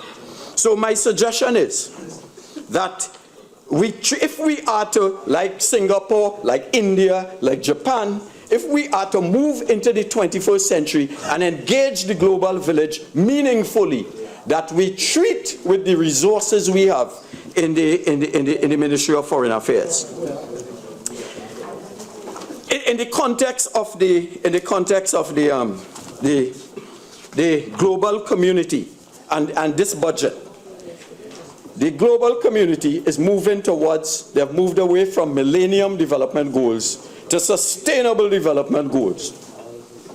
They are looking at a non-fossil economy and how could they operate in a sustainable environment. And they have identified 17 goals. When you look at our budget, you do not see a reflection of where the world is going, where the globe is going, and where we are headed. We are headed in the arithmetical level. It reminds me of what we used to call in the days in university, the rear-view mirror effect. We are looking forward, but we're looking in the rear-view and we're looking backwards. That is the reality of this budget compared to what one sees the global community going. So we stand, if we're not careful, we are going left and the whole global community is going right. Item 1 in one of the Sustainable Development Goals, no poverty. Where in this budget does one see anything dealing with poverty? It speaks to consultations and meeting when we look at the social safety net. Limited information, nothing that one could look at in the context of serious countries that are moving forward. The other one is zero hunger. I have no sense, no architecture from this budget, what we're doing with in terms of hunger. And I've seen studies that show that poverty in Trinidad is 17 to 18% of the country. I'm not sure, but it does exist. 3, good health and well-being. Trinidad and Tobago, and when I was at the UN, we and my medical friends, the honorable member for Maracas, could tell me, we have a high incidence of non-communicable diseases, obesity, deriving from obesity, etc. Lifestyle diseases. 67% of our deaths are somewhere related to the non-communicable diseases, strokes, hypertension, diabetes, cancer, etc. And if we're talking health, and you look in this budget, you're seeing dollars and cents, arithmetic. We're going to spend here and take here and divide here and multiply. We see nothing, no architecture dealing with good health and changing our lifestyles to reduce the pressure on our hospitals. Quality education. We looked at the Japanese where they say we are educating our society for the next generation of jobs. Here we see GATE, we will look and review GATE, and we will, etc. Nothing in terms of an architecture or a plan. Gender equality. Do we have data about salaries for women as opposed to men in our country? What is happening in terms of, is there a disparity? And a decent work and economic growth, and industry innovation and infrastructure, reduced inequalities.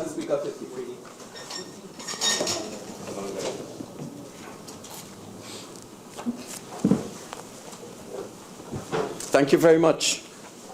You see, it is difficult to contemplate that if you lack a plan and if you lack a vision, and if you do not relate to what is happening in the global economy, we will be going nowhere.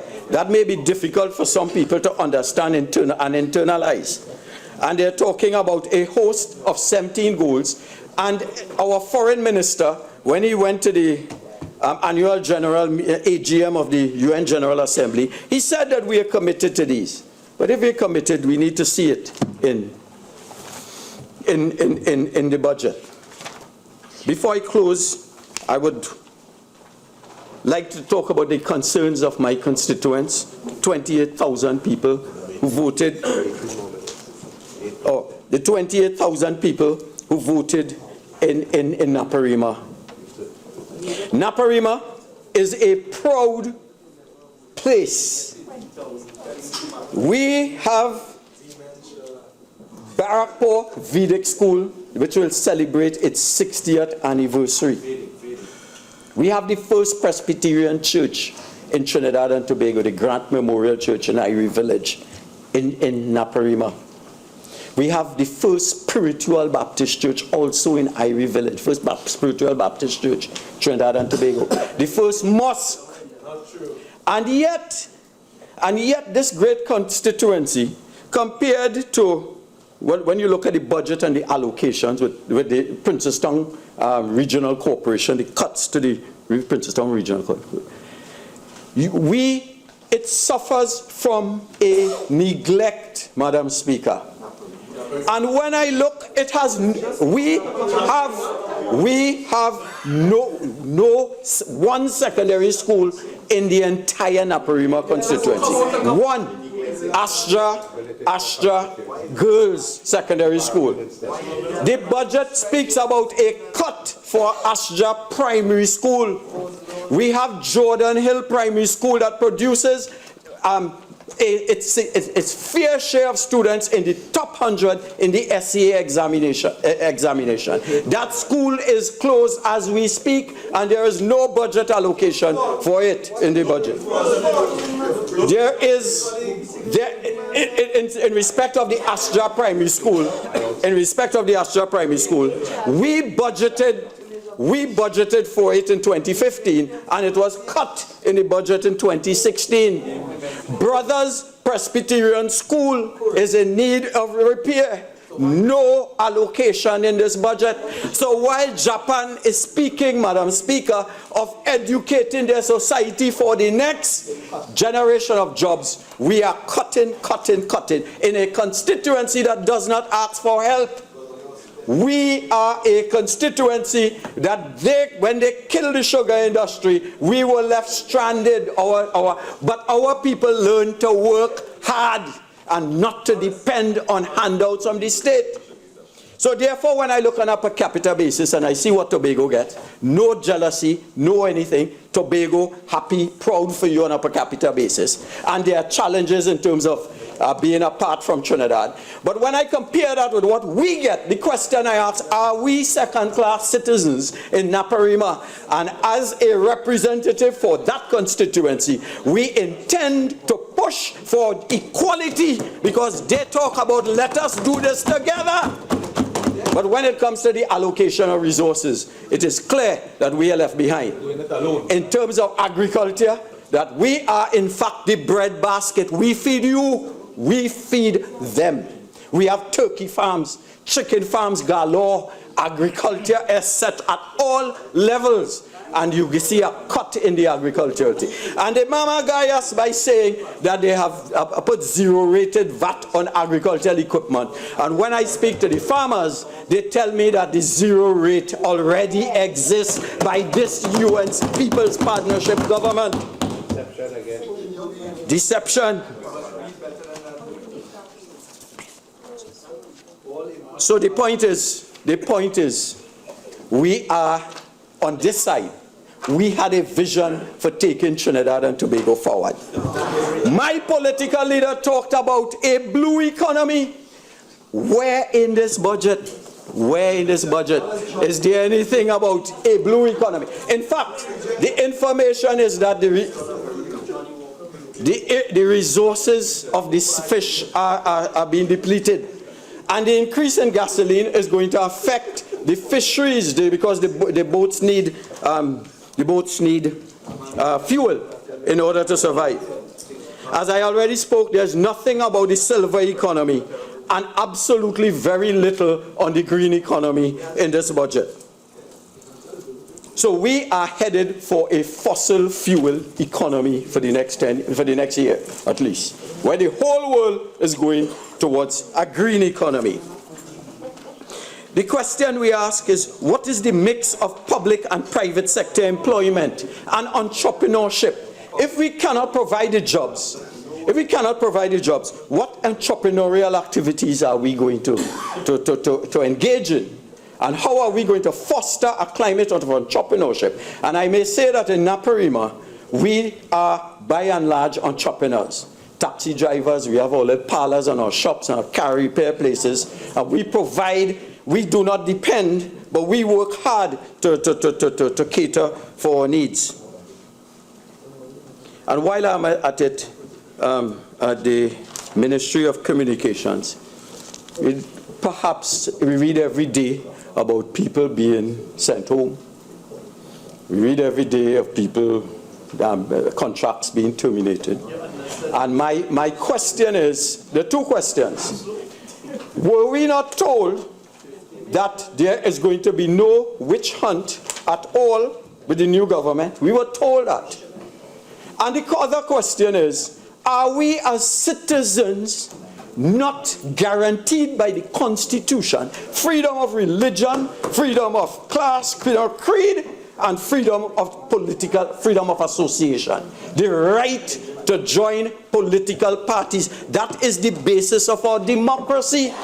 And if people perceive that they are going to be punished for their political allegiances, perceived or otherwise, then heaven help this country. Heaven help this country. And they have an opportunity because they say, let us do this together. And all their actions speak to a superiority complex. We are in charge now. Exactly. They let you know that.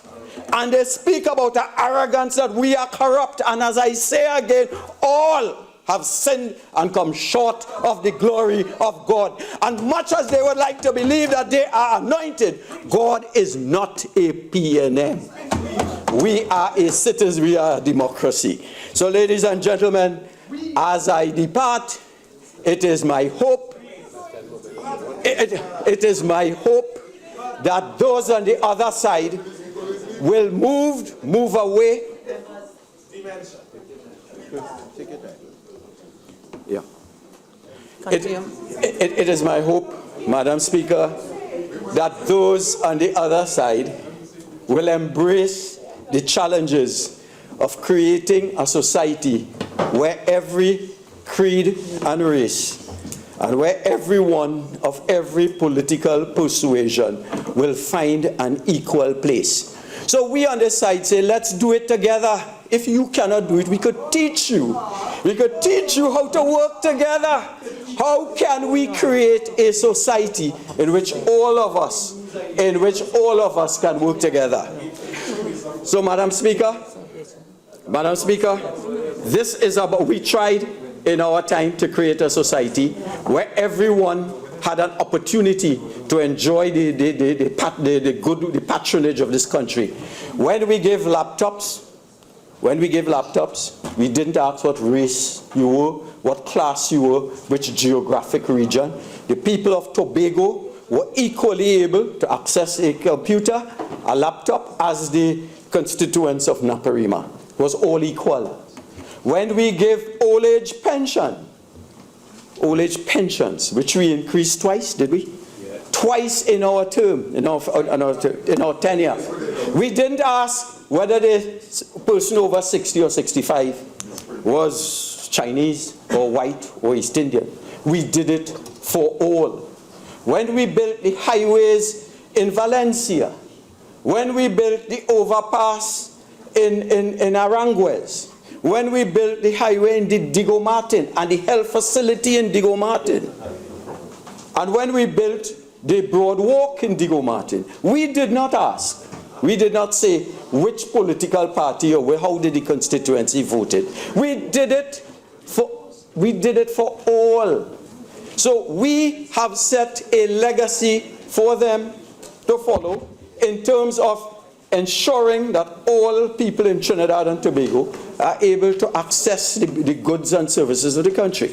So we look forward to what they are going to do in terms of, and hopefully the Minister of Finance or the Honourable Member for Diego Martin Northeast will be able, when he comes in the budget, to provide us with some sense of where we are going and provide us with a sense of an architecture of how are we going to develop this country. At the end of the day, it does not matter whether you're UNC or whether you're PNM. It matters that Trinidad and Tobago reaches first world status. So when we leave, our children and grandchildren will inherit a better country. We are willing to work with them where they have ideas. We are willing to support anything in the interest of Trinidad and Tobago. What we will not do is to blindly support. For Naparima, your 45 minutes is now spent. Do you intend to avail yourself of the additional 10 minutes? I will. Thanks very much. Thanks very much, Madam Speaker. We are willing to work with our friends opposite once they are clear that their policies are leading to a better life for Trinidad and Tobago. We are willing to work. What we will not do is sit and take insults, especially when they are not justified. When we have delivered, they indicate that we, and on platforms and elsewhere, we spent $400 billion. It was never more than $290 billion. And what they never said is that, and our political leader said it, a significant component of that went to salaries and wages and transfers to state and subsidies. So if 70% of the monies went to salaries and wages, then they cannot complain. Where did the money go? We did a lot with little. The efficiency is there for everybody to see. And the question is, as far as I have been around a long time, and I think this is the first time that the PNM has come, that the party opposite has come into power when the revenue situation is not the best. We told them that we had the experience to deliver in the context of low revenues in oil and gas. We look forward to see how they will deliver and what will be their track record as they move forward. We wish them well. We wish them well. And as I indicated, we will support anything that makes sense and redounds to the benefit of the people of Trinidad and Tobago. And in that regard, I will ask them to eliminate the smugness, to eliminate that sense of superiority and entitlement. It is unbecoming in a 21st century country. Madam Speaker, In closing, I'm asked to remind them that 66% of the population did not support them. So while they may posture, and while they may be smug and whatnot, they ought to recognize that there is a broader Trinidad and Tobago, and recognize that they are given a trust. In closing, Madam Speaker, I beg on them, I ask them to put country first. Let's do this thing together so that we can make Trinidad and Tobago a better place for our children. But before we do that, this budget has to be reviewed. This budget has to be looked at, and it has to be placed in a visionary context. I thank you, Madam Speaker. Honorable Member for Horquetta, Talparo.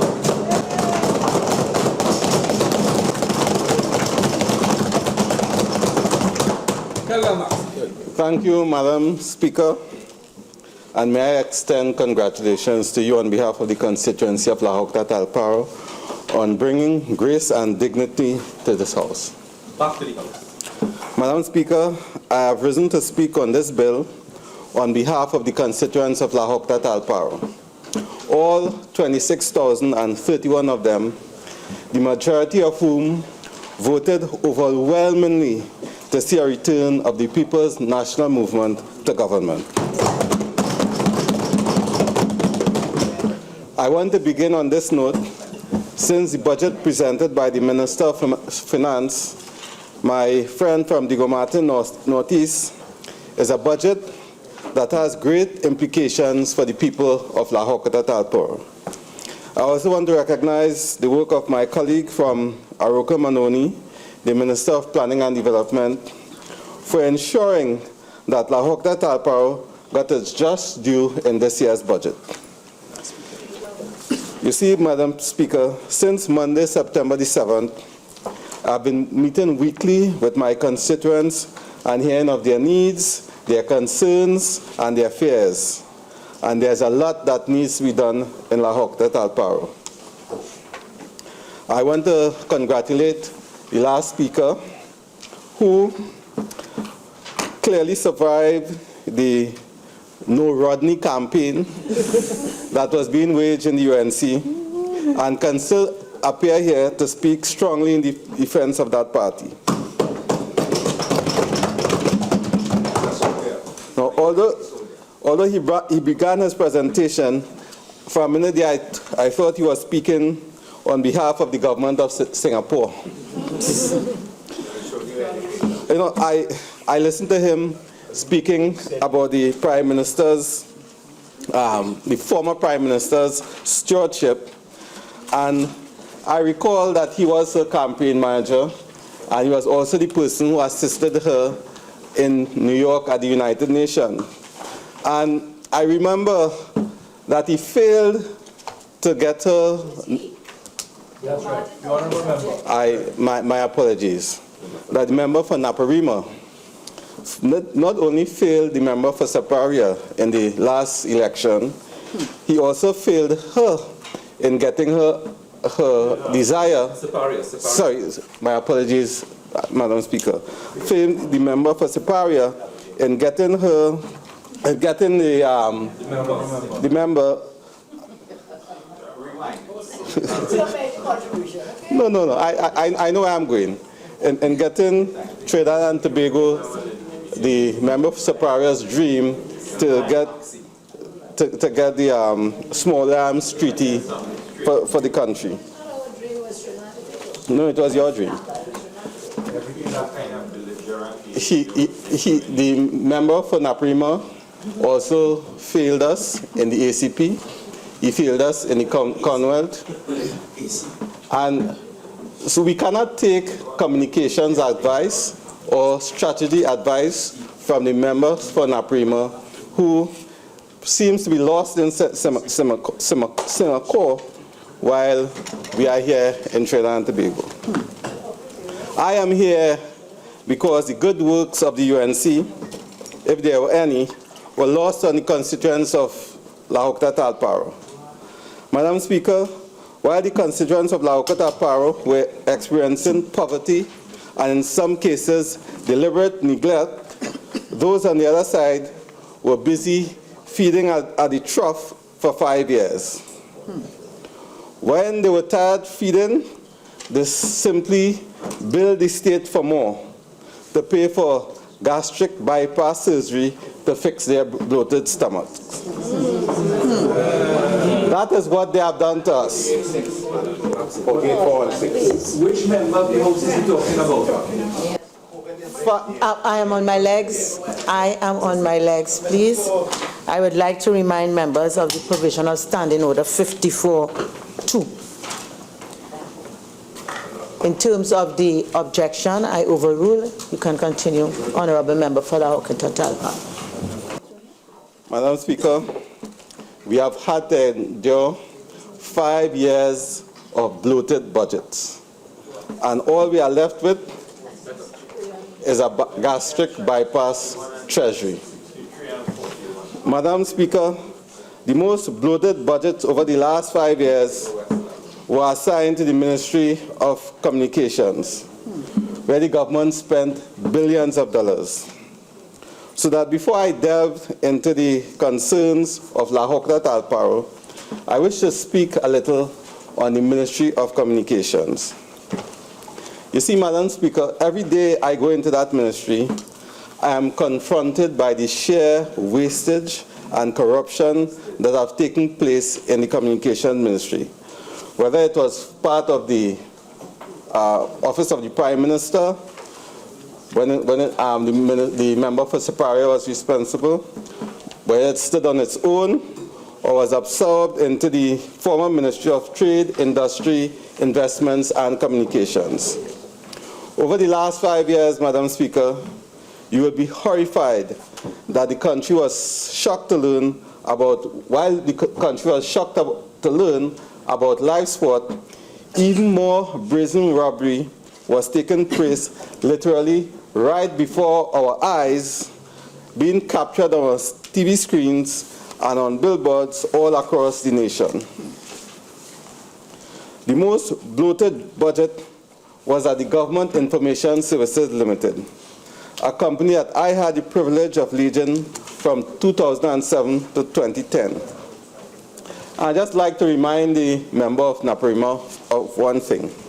He spoke at length, as did the member for Superior, about the persons who were whose contract were ended under the PNM over the last month.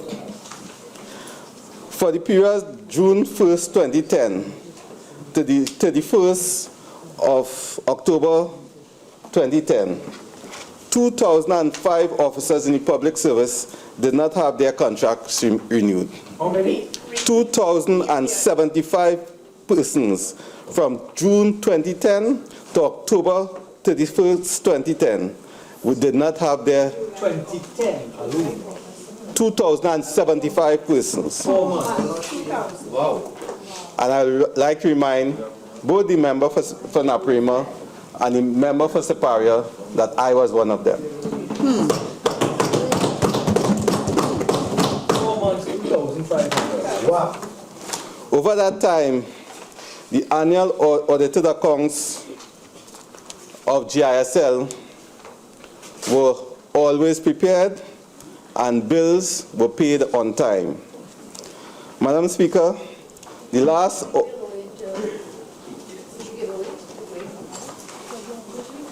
Advise in your survey of whatever has been done under your ministry, whether the bills that were owed by the PNM to the TV station CN, whether the bills owed to the CNMG station prior to 2010, whether those bills have been paid?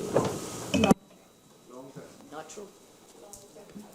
Madam Speaker, I will get to the bills of CNMG.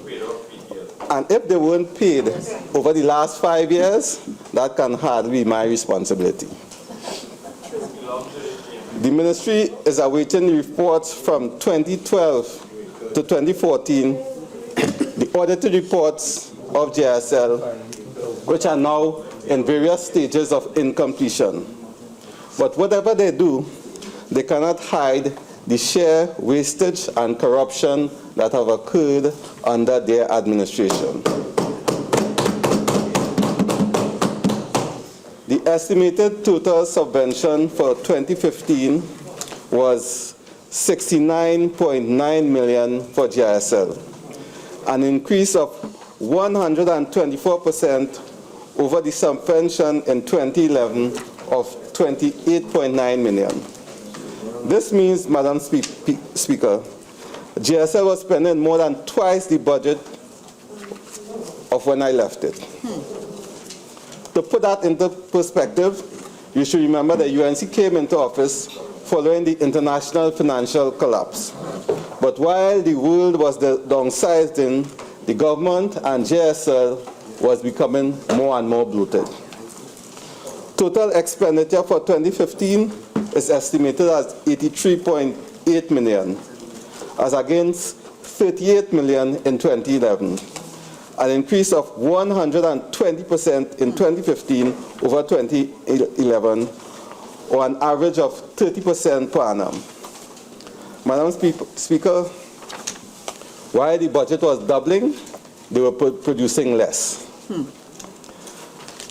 Under the watchful eyes of the member for Separia, JSL staff grew from 54 in 2010, when I left, to 121 in 2015, an increase of 120% on an average of 31% per annum.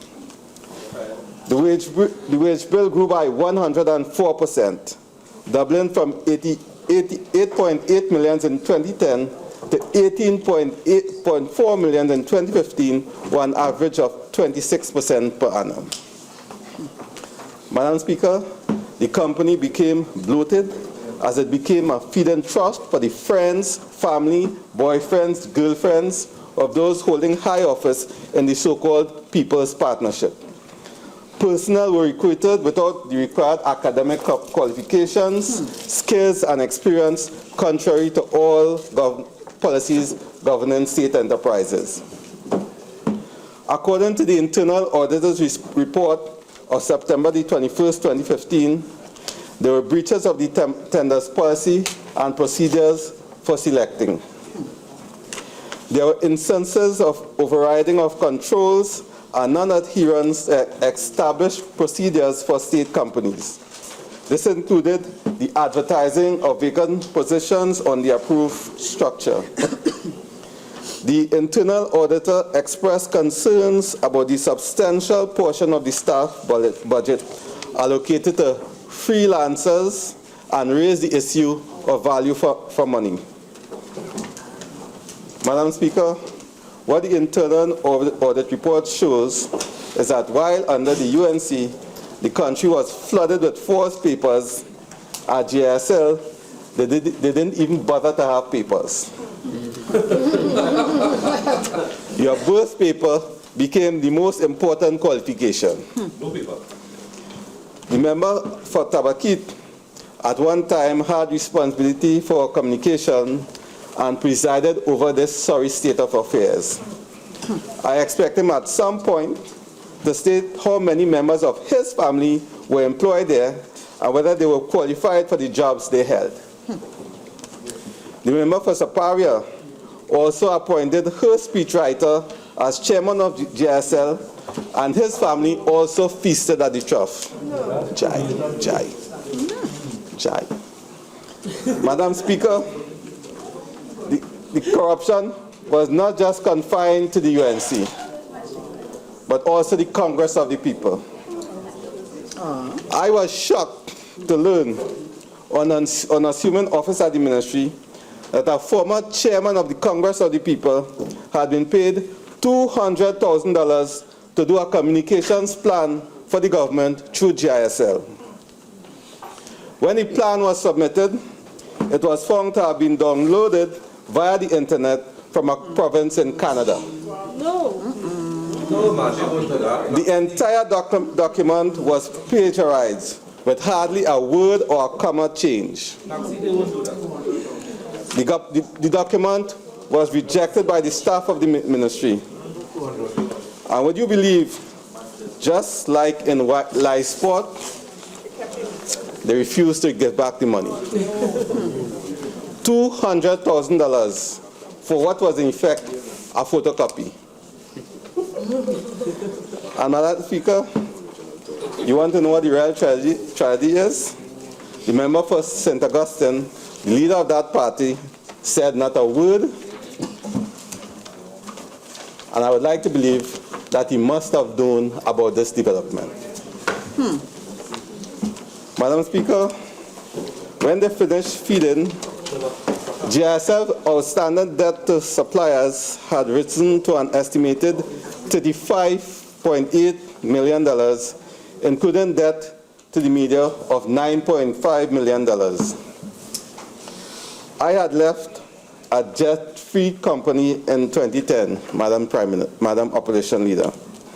Madam Speaker, when I went to the Association of Media Workers conference last week, I met a delegation of media companies who complained that GISL owed them a total of $9.5 million and was either unable or unwilling to pay.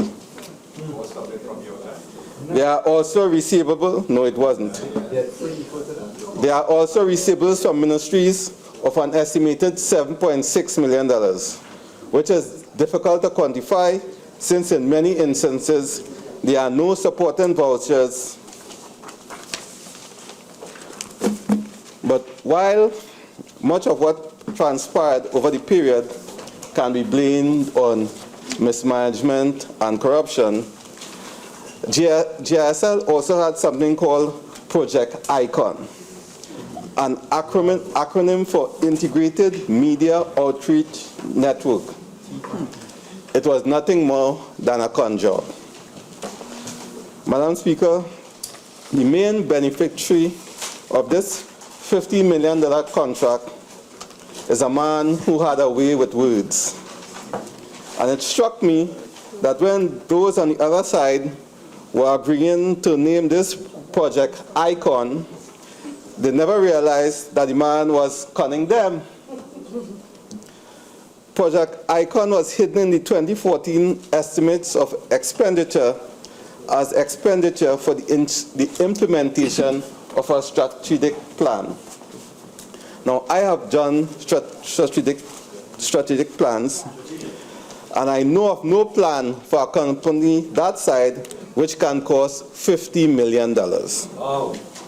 No company in Trinidad and Tobago would pay $50 million for a strategic plan.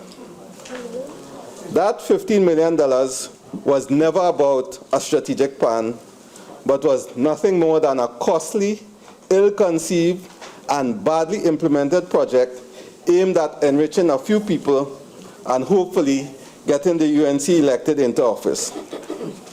It has not brought no value to Trinidad and Tobago, and all we are left with is the message that said, the government is working for you.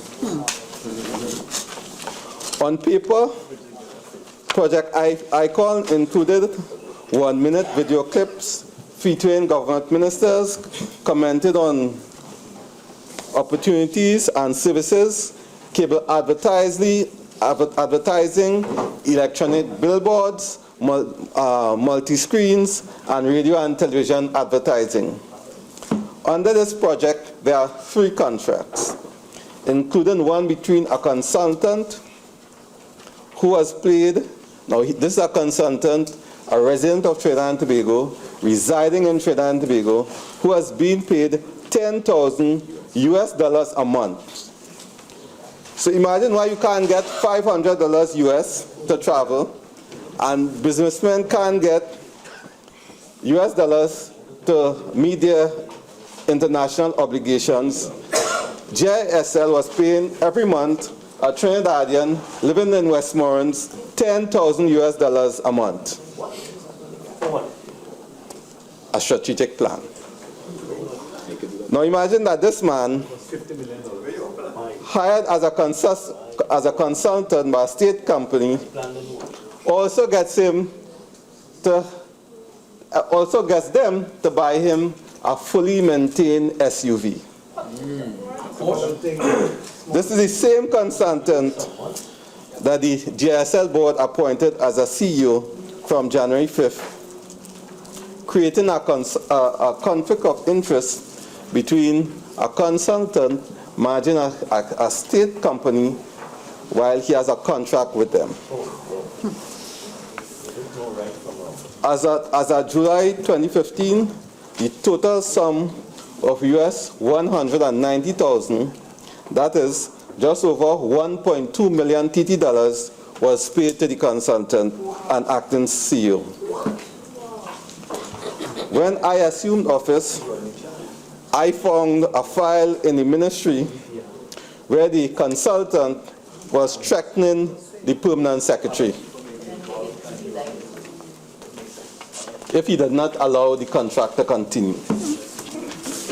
So imagine this man is a consultant, acting CEO, hired by a state company, threatening the permanent secretary even after a change of government to extend his contract for another year. Thank you very much, Honourable Member for Horquetta, Talparo, for giving me. If the identity of that person is known to the Honourable Minister, would you be kind enough to state the name? Otherwise, you are casting aspersions on several persons who may have been employed there in different capacities, so that we will also be aware of the person you are speaking about. Madam Speaker, I am quite sure that the member for Approach, the member for Superior, and the member for Naparima, who all signed on the contract, know who this person is.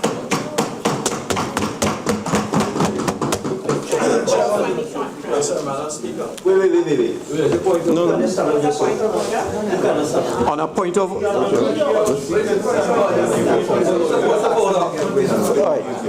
Would you give way, please? Madam Speaker, I thank you very much. And in the interest of clarification, I need... On the point... Just say 48.6. He called my name. Honourable Member. 48. Honourable. I now call Horquetta, Talparo. Thank you, Madam Speaker. Madam Speaker, as I was saying, GSL has spent over $42 million for various services under the ICON project, through which they on that side were all conned.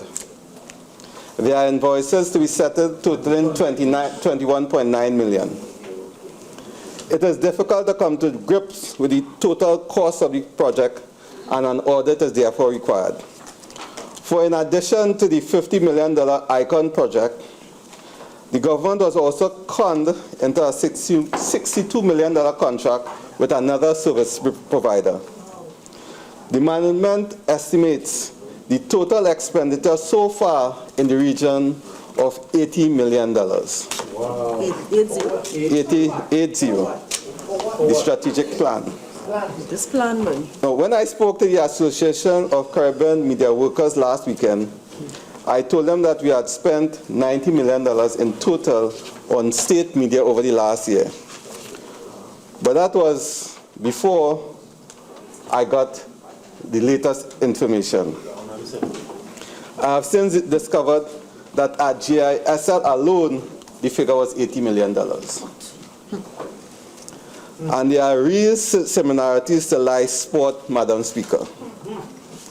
The ICON project included, I am told, the installation of 500 screens across the country as part of a contract with a service provider. Madam Speaker, only 95 screens were installed. But the service provider was paid in full for all 500. Madam Speaker, the malpractices in GSL, while numerous, are still being uncovered. Personnel were instructed to sign checks by the consultant acting as CEO since he was not an employee of the company. Project ICON appears to have been a web of mismanagement, vanity, and waste. Government looking for you. The new board has moved decisively and made appropriate business decisions to stop the abuse of state assets, including valuable airtime, and to hold the executive management accountable for their decisions. We are still getting to the bottom of the extent of the wastage and corruption, and I intend to keep the government and the Parliament apprised.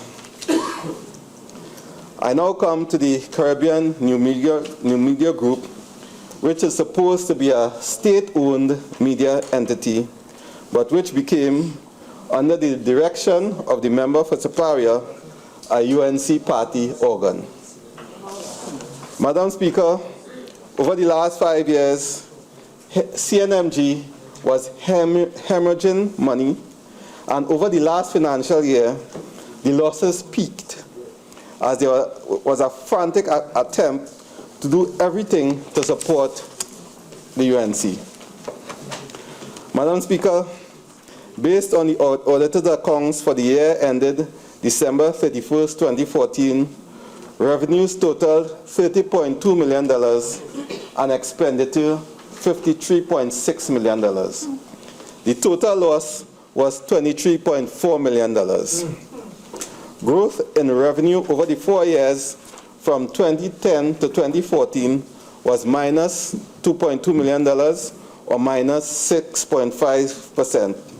This means, Madam Speaker, that the station was worse off when they left than how they found it. CNMG's performance actually deteriorated under their watch.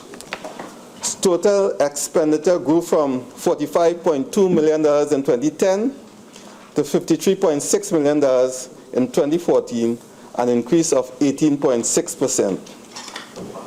In 2010, when they went in, the company was losing $12.5 million.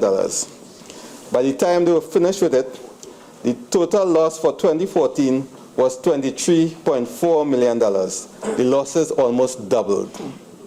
Almost every year, the company has lost more money than the previous year.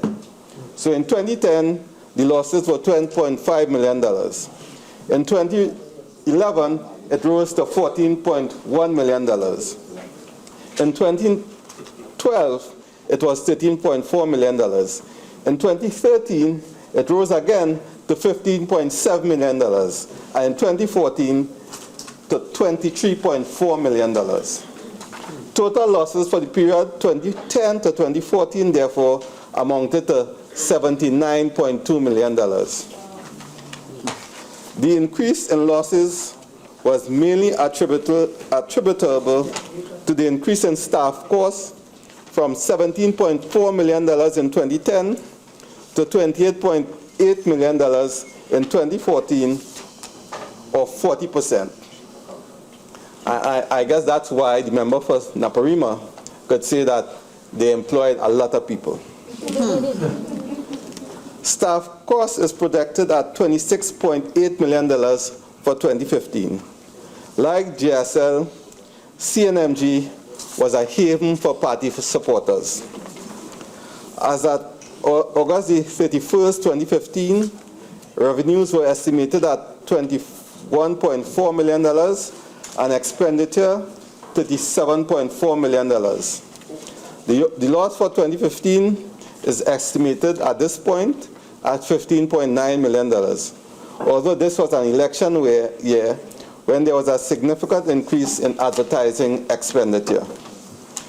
Madam Speaker, total government subventions to CNMG over the 5-year period from 2010 to September 2015 amounted to $59.5 million. That is your tax dollars jumping up in steel band. 2 radio stations in the CNMG group, 99.1 FM and 91.1 FM, reflected losses for the period 2010 to 2014, with a similar trend projected for 2015. However, Radio Suite 100.1 FM usually makes a profit of approximately $1 million. Madam Speaker, we all know that in the private sector, both television and radio turn in annual profits or close down.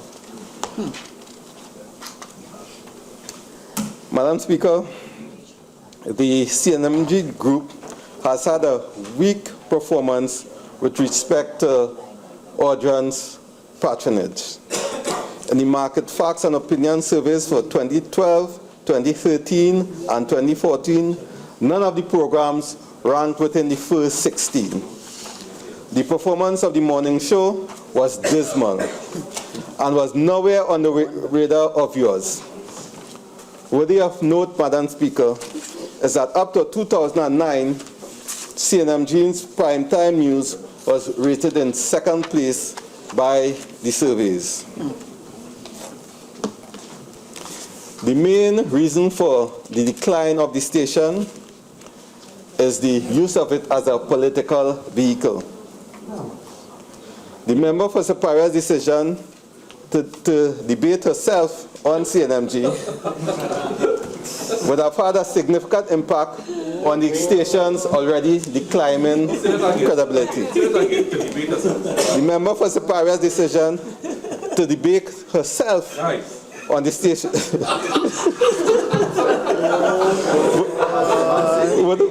would have had a significant impact on the station's declining credibility.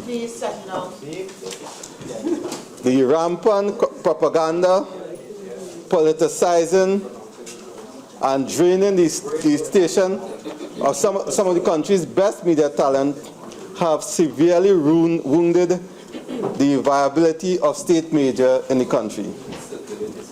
And we the taxpayers have been made to pay. Madam Speaker, many will recall that originally, when the new CNMG was transformed from the old TTT, its operations were aimed at having the highest quality resources, both equipment and human talent. Over time, the company's operations deviated from its initial business plan to a politically operated machine, significantly impacting the credibility of the company. This is a most unfortunate situation.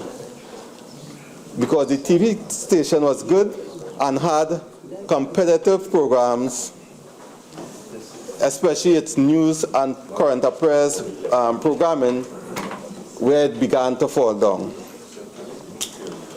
There's an enormous potential for creativity at CNMG. There's an opportunity to build an enviable product that adds value to the range of cultural entertainment and education options for citizens. Also, there's an opportunity to support communication between government and citizens in a matter that is informative and educational. CNMG has well-trained and competent employees who are among the most experienced in the industry. But over the period 2010 to September 2015, the company maintained an average of 123 fixed-term employees. The total number of these employees increased from 105 in 2010 to 133, and it's an increase of 26% over the same period.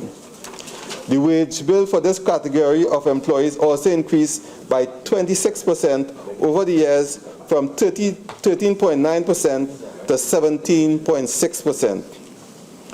The headcount in the newsroom of CNMG is 35 fixed-term employees and 15 freelancers, a total of 50.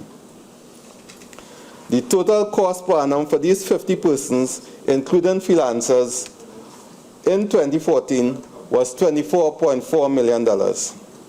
The wage bill for freelancers alone in 2014 was $6.8 million. Significant growth was seen in the area of retaining freelance services, the cost of which doubled over the period 2010 to 2015 from $3.5 million to $6.8 million. Madam Speaker, the total wage bill for fixed-term employees plus freelancers grew from $17.4 million in 2010 to $20.4 million by September 2014, an increase of 40%. Let me give the reasons for those increases. One, the practice of executive instructions for retaining services from freelancers and consultants with total disregard for policy guidelines for state enterprises. Number two, inconsistent requests for outsourcing of freelance services. And one consultant and freelancer own two sets of salaries amounted to $36,900 a month. Another earned 4 salaries from the same company, amounted to $46,000 a month. How many salaries? 4? 4 salaries from the same company. Break that down for the common man. 4 salaries. One man have 4 salaries. One man. Yeah. The other one had 2. And additionally, freelance services from Ground Report and Face Off, 2 of the political programs, contributed significantly to increasing the freelance bill. 793,692 for Ground Report, 427,700 for Face Off. Number 3, they were changing the organization, creating new positions without approval. And number 4, they were charging above market rates for specially selected freelance services. This means, Madam Speaker, that over the last year, UNC party hacks were being paid $1.2 million to go on air and say the vilest things about the member for Diego Martin West as part of the member for Naparima's No Rowley campaign. We, the taxpayers, ended up paying for that. How much were they pay for that? $1.2 million. How much? $1.2 million for Old Talk.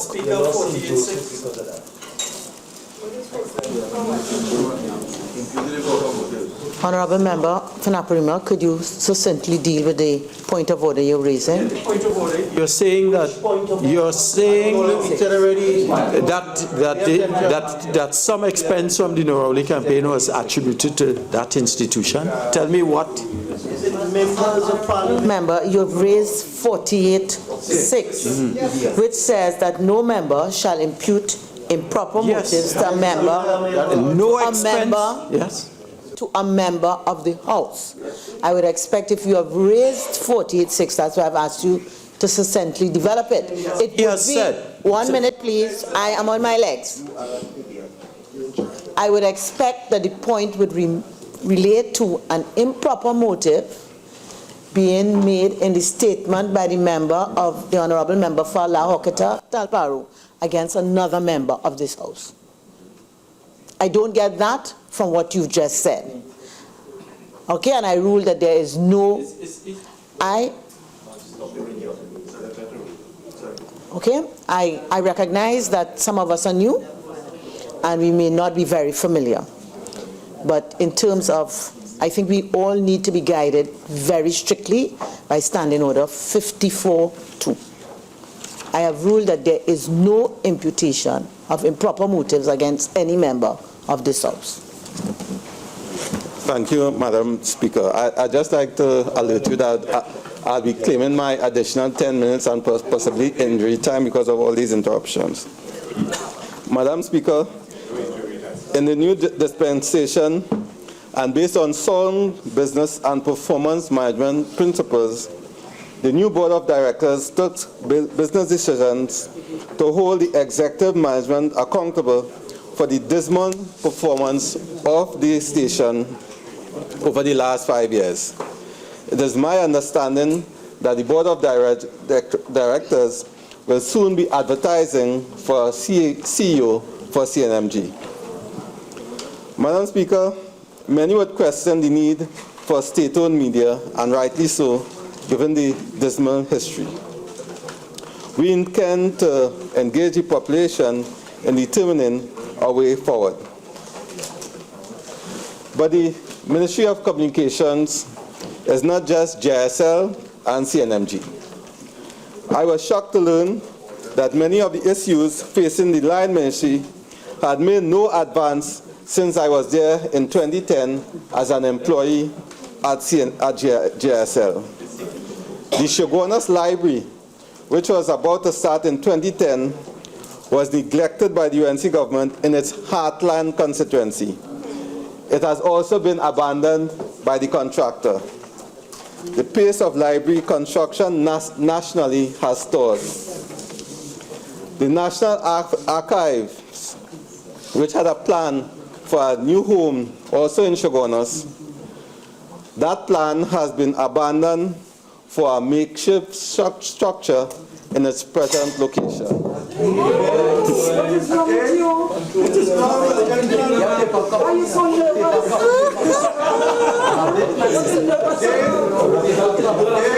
Honorable members for Port of Spain South and Madam Speaker, I appreciate that the member for Savakit may be still in shock.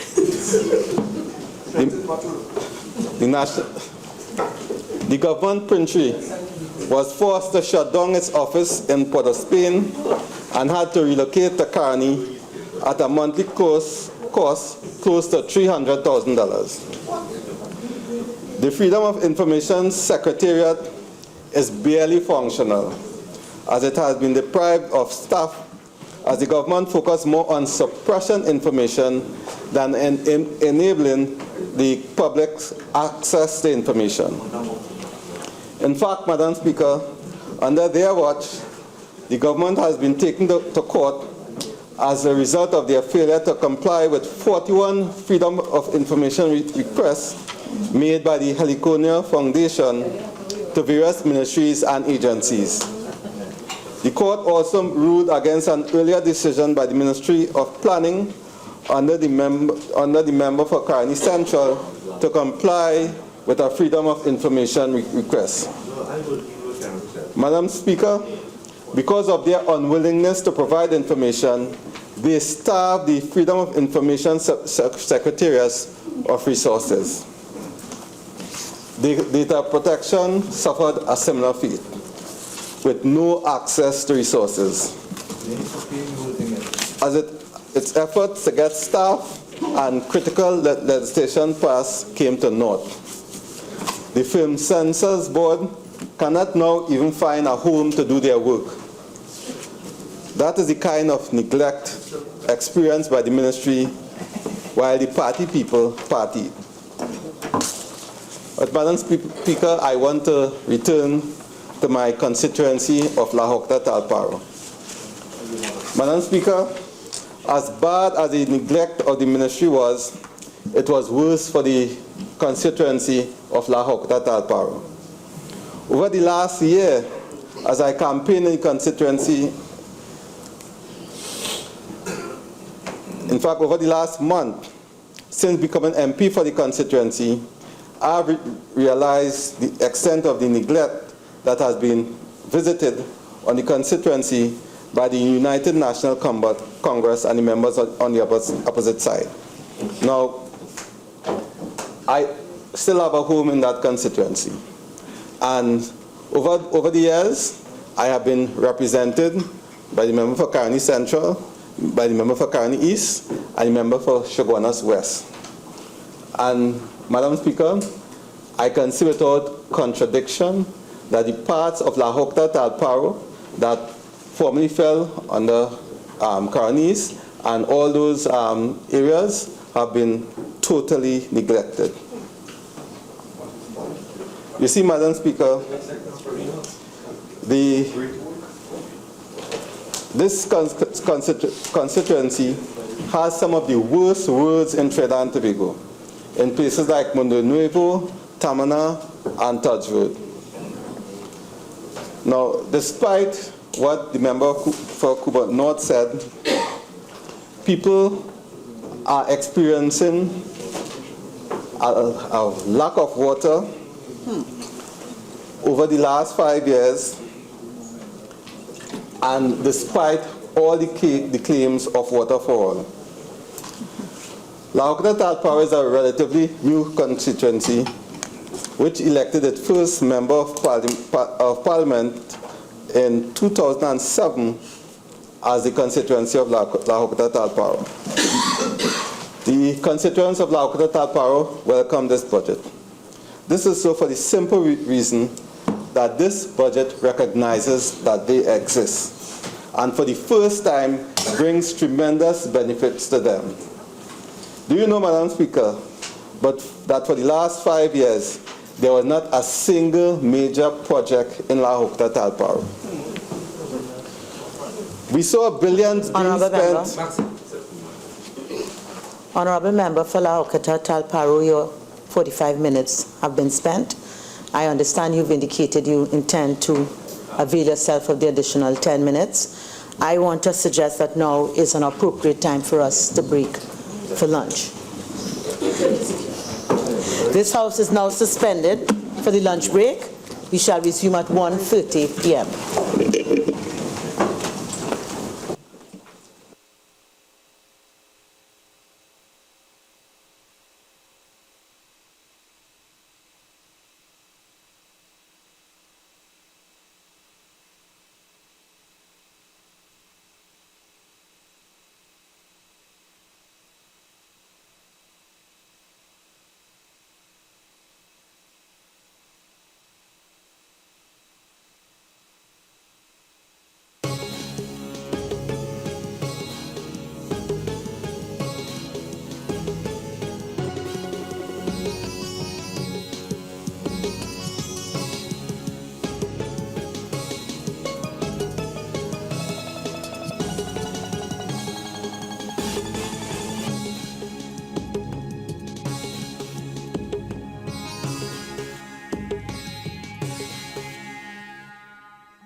You're viewing the Parliament Channel 11, also broadcasting on 105.5 FM.